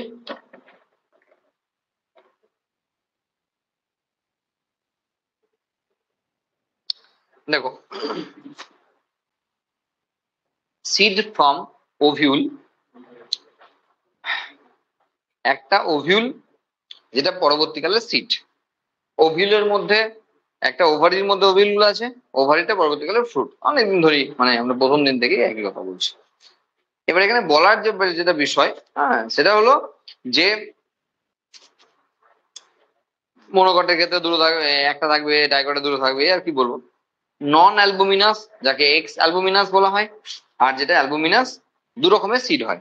শস্যল আর অশস্যল পড়েছিল না, সেই জিনিসটা, এটা মর্ফোলজিতেও থাকবে। তাহলে এক্স অ্যালবুমিনাস মানে হলো have no residual endosperm as it is completely consumed during embryo development, as for example pea, groundnut, beans etcetera. তাহলে যেটা ডেভেলপমেন্টাল পিরিয়ডে পুরো এন্ডোস্পার্মটা কনজিউম করে নিয়েছে, খেয়ে নিয়েছে, সেই জন্য রেসিডিউয়াল কিছু নাই, যা আছে ওইখানেই আছে। মানে এন্ডোস্পার্মের মধ্যে, সরি, কটিলিডনের মধ্যেই আছে। আমাদের জন্য যা বেঁচে আছে, এমব্রায়োটা সব খেয়ে নিয়েছে, আমাদের জন্য যা বেঁচে আছে তা কটিলিডনেই আছে। এমন যাদের অবস্থা তাদেরকে বলা হয় নন অ্যালবুমিনাস। আর যাদের written A part of endosperm, মানে একটা এন্ডোস্পার্মের একটা পার্ট রেখে দিয়েছে এখনো, তাদের ক্ষেত্রে বলা হয় অ্যালবুমিনাস বা এন্ডোস্পার্মিক সিড। তাহলে ওপরটা হলো নন এন্ডোস্পার্মিক সিড, যাকে নন অ্যালবুমিনাসও বলা হয়, এক্স অ্যালবুমিনাসও বলা হয়, আবার নন এন্ডোস্পার্মিকও বলা হয়। নন এন্ডোস্পার্মিক টার্মটা আমি দিইনি। আর যেটা অ্যালবুমিনাস সেটা হলো এন্ডোস্পার্মিক সিড। বোঝা গেল? তাহলে এটা দুটো অপশন রয়েছে। আচ্ছা, এবার দেখো, occasionally in some seeds remnants of nucellas are also persistent. It is called perisperm. Integuments of the ovule harden as through protective seed coats. It has small pore micropyle through which oxygen and water enter into seed during germination. একটু আগেই বললাম, micropyle রিজিয়নের সেই যে ওপেনিংটা পরবর্তীকালে সিডে দেখা যাচ্ছে, এবং যেটা অ্যাকচুয়ালি অক্সিজেন এবং জলকে ঢুকতে সাহায্য করছে। তার আগে যেটা বলেছে সেটা হলো কোনো কোনো ক্ষেত্রে দেখা যায়, কোনো কোনো সিডের ক্ষেত্রে দেখা যায় এই যে নিউসেলার রিজিয়ন, এটা তো নিউসেলার রিজিয়ন, এটা পারসিস্ট করে যায়, থেকে যায়। ফলে কি হয়, এটা ইন্টিগুমেন্টের একটা কভারিং, একটা প্রোটেকশন, নিউসেলার আরেকটা প্রোটেকশন, তারপরে বীজ, মানে বীজের একটা ডাবল প্রোটেকশন চলে আসে। বীজ কভারিং থাকার পরেও আর একটা প্রোটেকশন আসে, সেটা এখানে ব্ল্যাক পিপারের ক্ষেত্রে, বিট এদের ক্ষেত্রে বলা আছে। ওকে, as the seed matures it becomes dry by reducing water content 10 to 15% moisture by mass. The metabolic activity of the embryo so slows down. মানে হলো কি, দেখো, প্রত্যেকটা সিডকে যখন আমরা সংরক্ষণ করি তাকে শুকিয়ে নিই, ধান ঝাড়া হলো, তারপরে গোটা পাকা রাস্তা জুড়ে লোকে ধান শুকাচ্ছে। কেন? কারণ দুটো বিষয়। এক, ধানগুলো না শুকালে নষ্ট হয়ে যাবে, ফাঙ্গাই অ্যাটাক করবে, ফাঙ্গাস, ব্যাকটেরিয়া, এরা তো জল পেলেই না দফা রফা করে দেবে। তাহলে ডিহাইড্রেশন করাতেই হবে। জল হলো ঝামেলার জায়গা, জল জীবন অবভিয়াসলি, জল বিভিন্ন জায়গায় থাকলে না সেটা ঝামেলা পাকাবে। যেমন একটা নরম সন্দেশ এনেছে বাবা, আর একটা একদম সেই খটখটে টাইপের একটা সন্দেশ এনেছে বাবা, কে আগে নষ্ট হবে? নরমটা। কেন? জল আছে। আর যে খটখটে সে নষ্ট হবে না, 5 দিন ধরে রেখে দাও, ও নষ্ট হয়। নরম সন্দেশ এনেছে, মাখা সন্দেশ এনেছে, আর ধরো মন্ডা এনেছে, শক্ত মন্ডা, মন্ডাটা আরামসে থেকে যাবে, সন্দেশ তো নষ্ট হয়ে গেল, কারণ জল। তাহলে জল যেমন জীবন, তো সবারই তো জীবন না। আমরা আমাদের কথা যেমন ভাবছি, যেমন ফাঙ্গাই, ব্যাকটেরিয়া, ওদেরও তো জীবন। তাহলে ওরা তো ওখানেই ভালো রিপ্রোডিউস করে, সংখ্যা বাড়ায়, মেটাবলিক অ্যাক্টিভিটি চলে, ফলে নষ্ট হয়ে যাবে। আর সেই জন্য যখনই একটা সিড নর্মালি সে একটা গাছ থেকে পড়ছে একটা ফল, সিডটা ম্যাচিওর, সেই অবস্থাতেই সে চেষ্টা করে 10 to 15% ময়েশ্চারকে সে ডিহাইড্রেট করে দিতে, যাতে তার মেটাবলিক অ্যাক্টিভিটি গুলো স্লো হয়ে যায়। তাহলে কি হবে, সে বেশি দিন টিকে থাকতে পারবে। মেটাবলিক প্রসেস যদি বেশি চলে তাহলে বেশি খরচা হবে, মানে এটিপি বেশি জেনারেট করতে হবে। আর বেশি এটিপি জেনারেট মানে ওই তো খাবার দাবার ওইটুকু রেখে দিয়েছে, ওকে নিয়ে চালাতে হবে অনেকদিন। খাবার দাবার যদি সব খেয়ে নেয় এখনই, তারপরে কি করবে?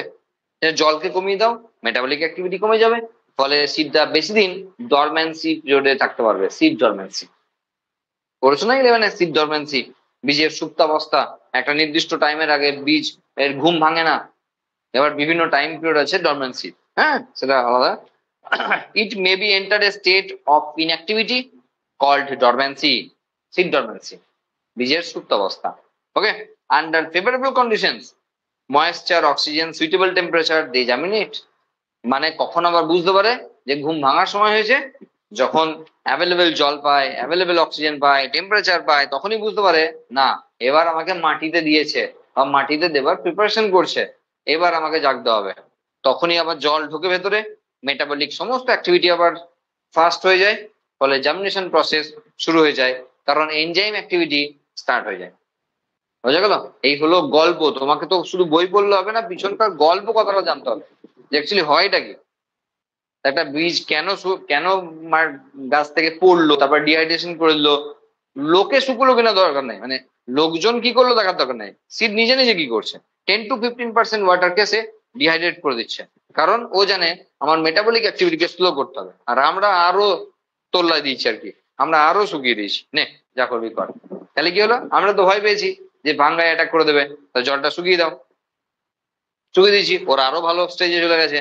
তাহলে যত তুমি শুকিয়ে রাখতে পারবে একটা বীজকে, তত সে বেশি দিন ধরে টিকতে পারবে। যত জল থেকে যাবে তত কম টিকতে পারবে। বুঝা গেল? কারণ তার ভিতরে মেটাবলিক অ্যাক্টিভিটি চলতে থাকবে, সঙ্গে ফাঙ্গাই ট্যাঙ্গাই তো আছি।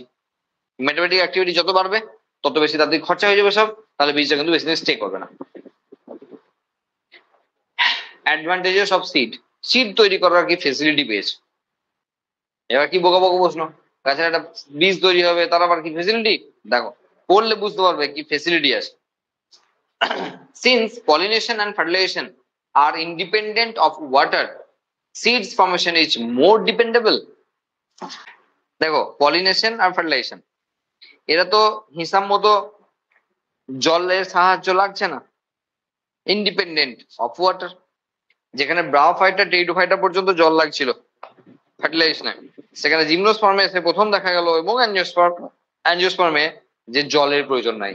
ফার্টিলাইজেশনের জন্য জলের প্রয়োজন নাই, পলিনেটারের প্রয়োজন আছে, পলিনেশনের প্রয়োজন আছে। তাহলে সেখানে সিড ফরমেশন আরো বেশি ডিপেন্ডেবল হয়ে গেল না, নিজের উপর ভরসা পেল, জলের প্রয়োজন নাই। 2 number, better adaptive strategies for dispersal of new habitats, it helps the species to colonise in other areas. Seed form করে বলে নতুন নতুন জায়গা তারা বংশ বিস্তার করতে পারে। এর আগে কিন্তু সেটা টু মাচ ইম্পসিবল ছিল ব্রায়োফাইটা টেরিডোফাইটা অ্যালগির ক্ষেত্রে, কারণ যাওয়ার রাস্তা বেশি দূর ছিল না। এখন যাওয়ার রাস্তা হয়েছে, কেন? বীজটা হয় নিজে আছে নয় ফলের মধ্যে আছে। তাহলে ইঁদুরে বাঁদরে কেউ একজন নিয়ে যাবে, এ পাড়া থেকে ও পাড়া, ও পাড়া থেকে ও পাড়া, ওখান থেকে ওখানে নিয়ে যাবে, দিয়ে খেলবে। মালদা থেকে আম এসে বর্ধমানে পড়ছে মাটিতে, তো হলো না, মালদার আম বর্ধমানের মাটিতে গ্রো করবে। বোঝা গেল? আবার দেখা গেল যে বর্ধমান থেকে কেউ আম নিয়ে, মালদা থেকে কেউ আম নিয়ে চলে গেল একদম সে ব্যাঙ্গালোরে তার মাসির বাড়িতে, দিয়ে ব্যাঙ্গালোরে গিয়ে ওই আঁটি গোটাকে ফেললো, তাহলে ব্যাঙ্গালোরে গাছ হবে। এটা ব্রায়োফাইটার ক্ষেত্রে সম্ভব নয়, টেরিডোফাইটার ক্ষেত্রে সম্ভব নয়, এটা জিমনোস্পার্ম অ্যাঞ্জিওস্পার্মে সম্ভব। বোঝা গেল কথাটা? মানে সেই জন্য বীজ তৈরি করা অত্যন্ত জরুরি বিষয়। They have food reserve, so seedlings are nourished until they are capable of photosynthesis. যেহেতু একটা সিড সে ফুড রিজার্ভও করে, সেই জন্য কতদিন পর্যন্ত, যতদিন পর্যন্ত ফটোসিনথেসিস না হচ্ছে, মানে নতুন করে খাবার তৈরির পদ্ধতি না শুরু হচ্ছে, ততদিন পর্যন্ত আরামসে সে বাঁচতে পারে। এটাও আরেকটি ভালো গুরুত্বপূর্ণ বিষয়, কারণ এটাও কিন্তু অ্যালগি ব্রায়োফাইটা টেরিডোফাইটা ছিল না ফেসিলিটি গুলো। এখানে sexual reproduction in flooding plants এই ফেসিলিটি গুলো এলো। সুতরাং সিড ফরমেশনের দরকার আছে। আর দেখো, সিড বলেছি, ফ্রুট বলিনি কিন্তু, কারণ জিমনোস্পার্ম অ্যাঞ্জিওস্পার্ম দুটোকেই কভার করছে। 4 number point, the hard seed coat protects the young embryo. তাহলে একটা এমব্রায়োকে প্রোটেক্ট করতে পারছে সিড কোট, সুতরাং এখানেও একটি গুরুত্বপূর্ণ বিষয় কিন্তু রয়েছে। আচ্ছা, being product of sexual reproduction, they generate new genetic recombination and variation. অবশ্যই সেক্সুয়াল রিপ্রোডাকশনের বিষয় দেওয়া ছিল যে নতুন নতুন ক্যারেক্টার তৈরি করবে, সুতরাং এখানেও তাই করেছে।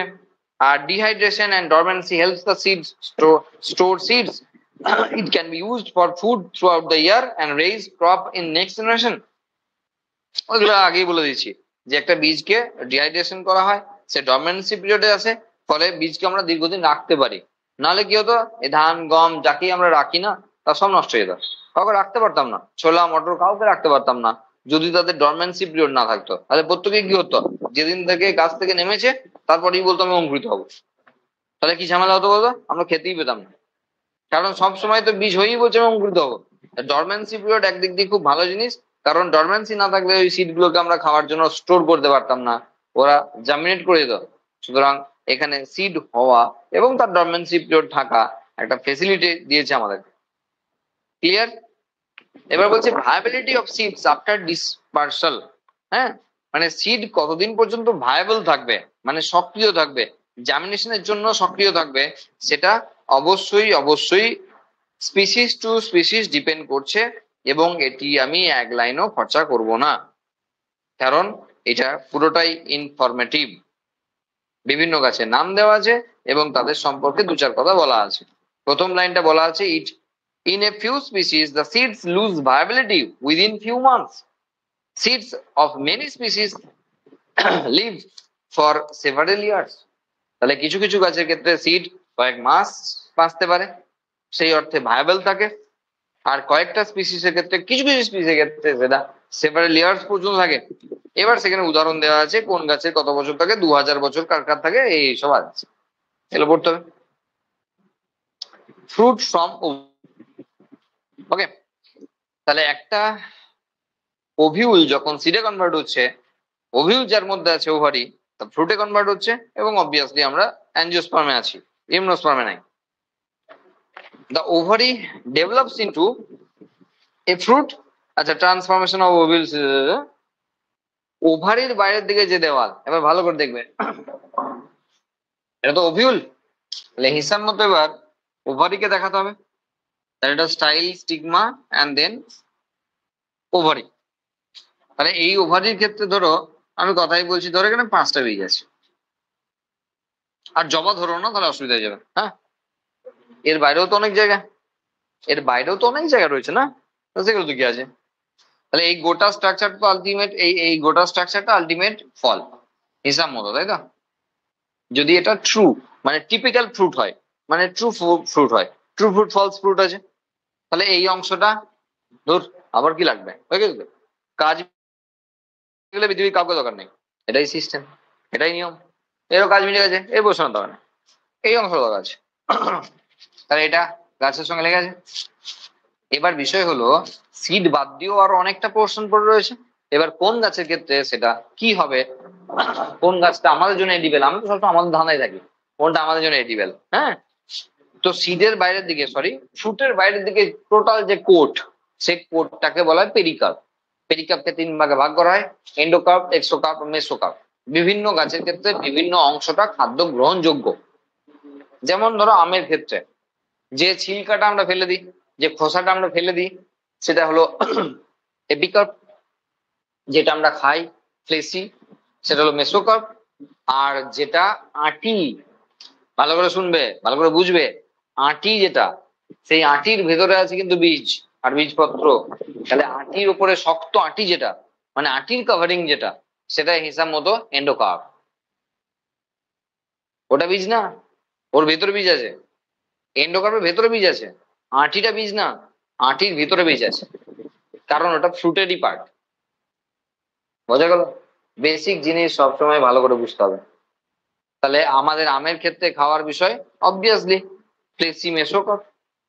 এবার তুমি যদি আবার বলো স্যার নারকেলেরও আমি মেসোকার্পই খাবো, তাহলে ছিবড়া গুলো চিবাতে হবে, কারণ নারকেলের ফলে খাওয়ার কিছুই নাই।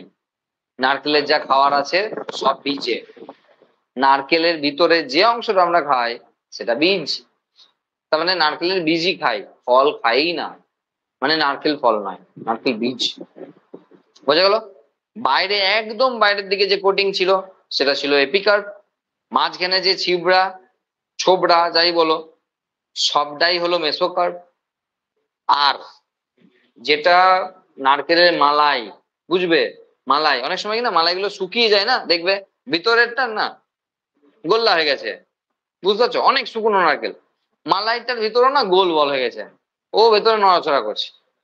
মানে মালাইটাকে তখন আর ওরকম করে ফাটানো যায় না, মালাইটাকে ফাটিয়ে দিতে হবে, দিয়ে ফেলে দিতে হয়, যে গোলটাকে এবার মুঠি দিয়ে পিস পিস করে কেটে নিয়ে খেতে হবে। এরকম কন্ডিশন হয়ে গেছে, দেখেছো কেন জানি না। এরকম কন্ডিশন যদি হয় তাহলে তুমি ভালো বুঝতে পারবে যে অ্যাকচুয়ালি ওই যে ভেতরে গোলটা নড়াচড়া করছে না, ওটা হলো সিডটা, আর বাকি সবই ফ্রুটের পেরিকাল, এন্ডো, মেসো, আর সরি, এপি, এন্ডো আর মেসো, এপি, মেসো আর এন্ডো। বোঝা গেল?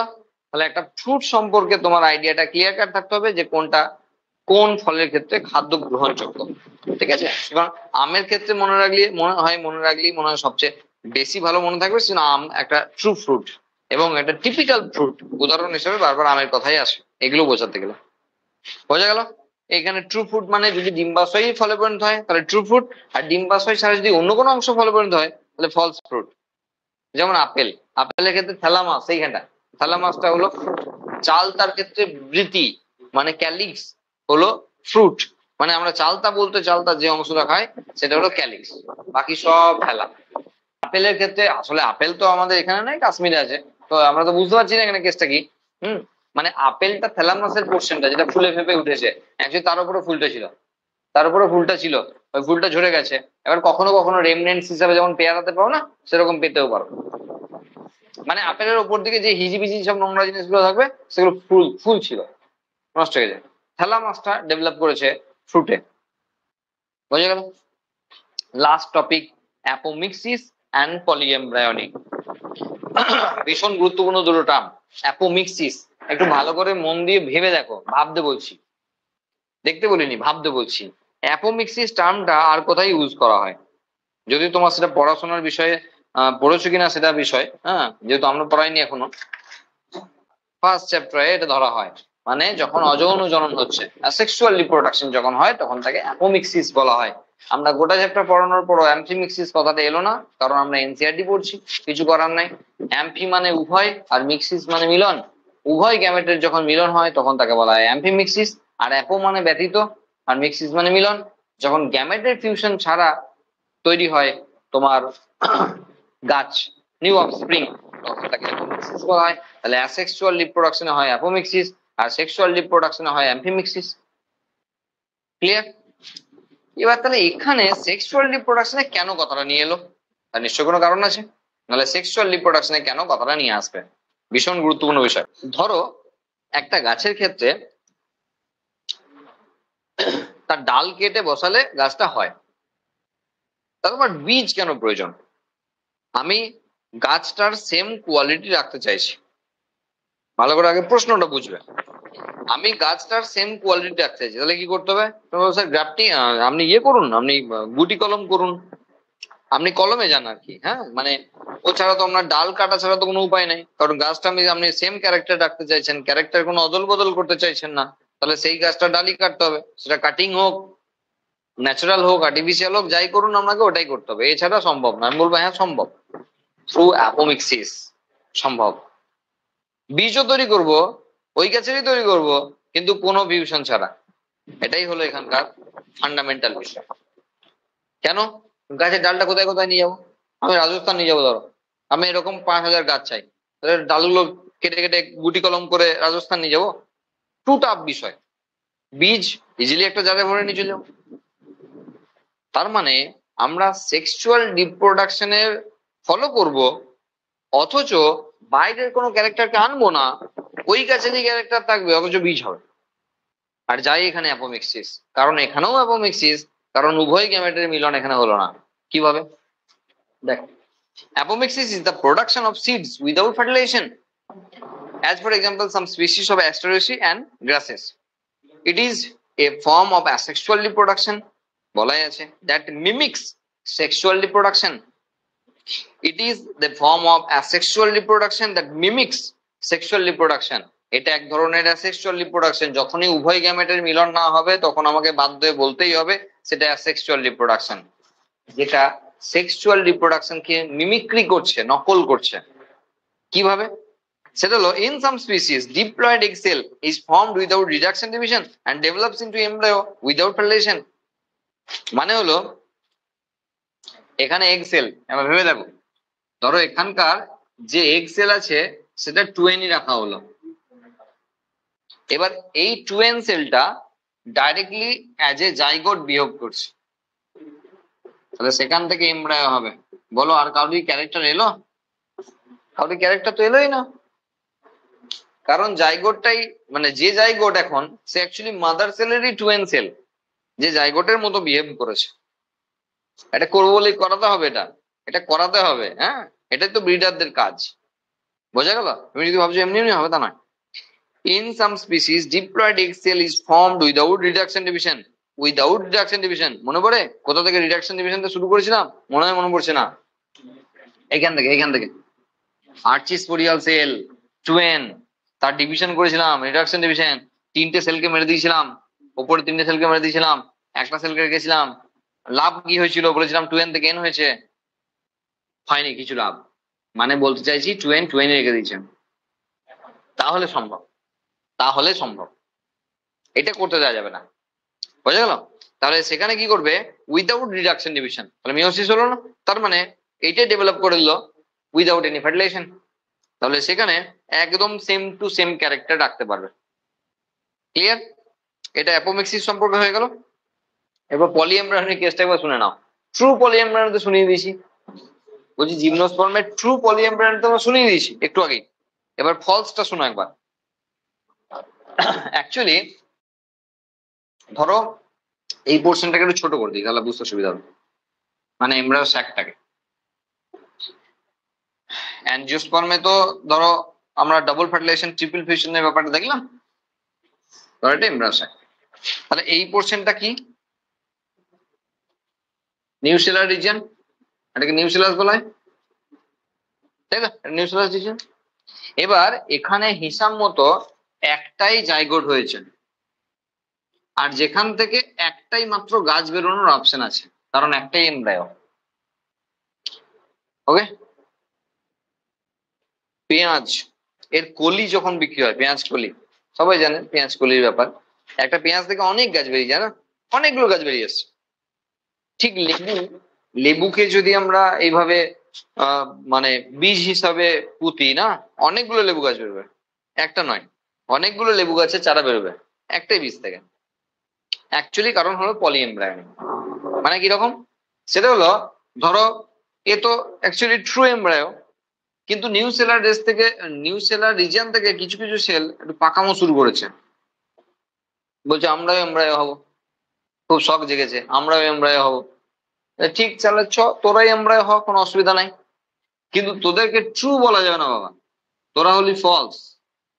কারণ ট্রু এমব্রায়ো হতে গেলে একটা মেল গ্যামেটের সঙ্গে একটা ফিমেল গ্যামেটের ফিউশন হলে তারপরে সে জাইগোট হয়, সেখান থেকে এমব্রায়ো হয়, সেটা হলো ট্রু এমব্রায়ো। আর যেটা এখানে আছে এখানে, আর এগুলো সব ফলস এমব্রায়ো, যেটা নিউ সেলার রিজিয়ন থেকে তৈরি হয়।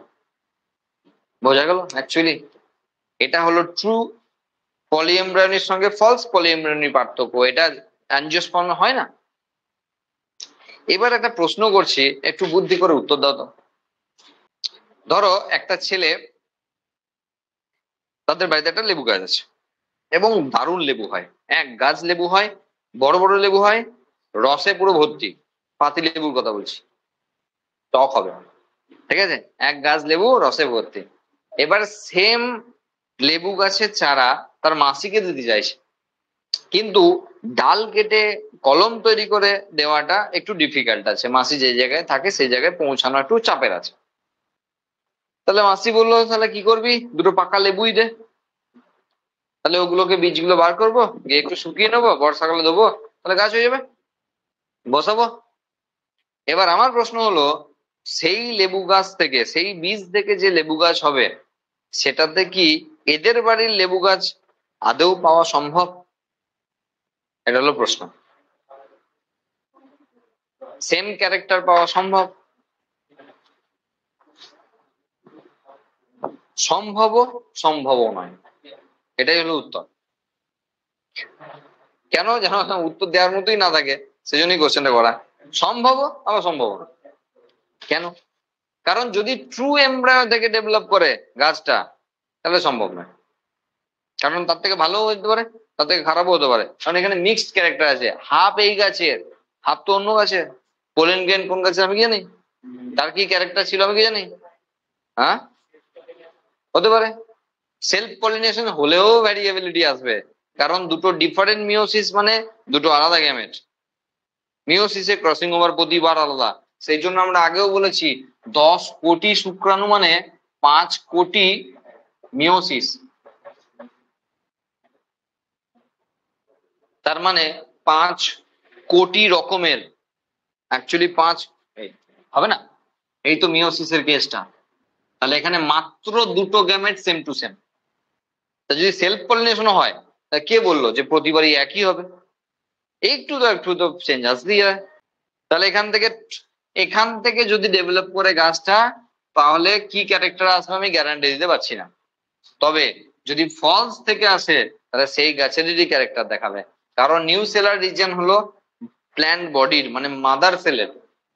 আর নিউ সেলার রিজন থেকে যদি ডেভেলপ করে যায় এমব্রায়ো, তাহলে অবভিয়াসলি সেটা মাদার যে বডি রয়েছে সেই বডিরই ক্যারেক্টার শো করাবে, অন্য কোনো বডির না।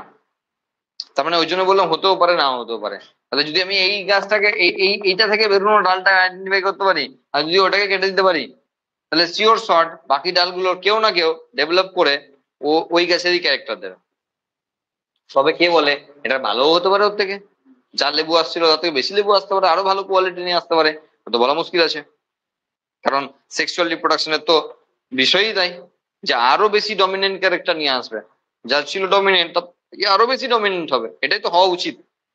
হবে কিনা গ্যারান্টি দিতে পারে না। বোঝা গেল? এই হলো বিষয়। আর লাস্ট একটা বিষয় রয়েছে, সেটা হলো ইম্পর্টেন্স অফ অ্যাপোমিক্সিস ইন সিডা। এটা বলে দিয়েছি। হ্যাঁ, মানে অ্যাপোমিক্সিস করার ফলে কি সুবিধা পাচ্ছে? কারণ সেম টাইপের প্রোজেনি পাচ্ছে। অ্যাপোমিক্সিস যখন করা হলো এখানটা উইদাউট এনি ফার্টিলাইজেশন, তাহলে ব্রিডাররা সেম টাইপের প্রোজেনি পেলো। তাহলে আমি যেগুলোকে ক্যারি করতে পারছিলাম না, ডাল কেটে নিয়ে যাওয়া, কলম করে নিয়ে যাওয়া, হ্যান ত্যান অনেক অসুবিধা ছিল, সেটা কিন্তু হাইব্রিড সিড বা এই যে অ্যাপোমিক্সিসের ব্যাপারটা, এখানে কিন্তু খুব সহজে সেই বিষয়টি মানে রাখতে সাহায্য করলো। এই তো ছিল আমাদের sexual reproduction in flowering plants.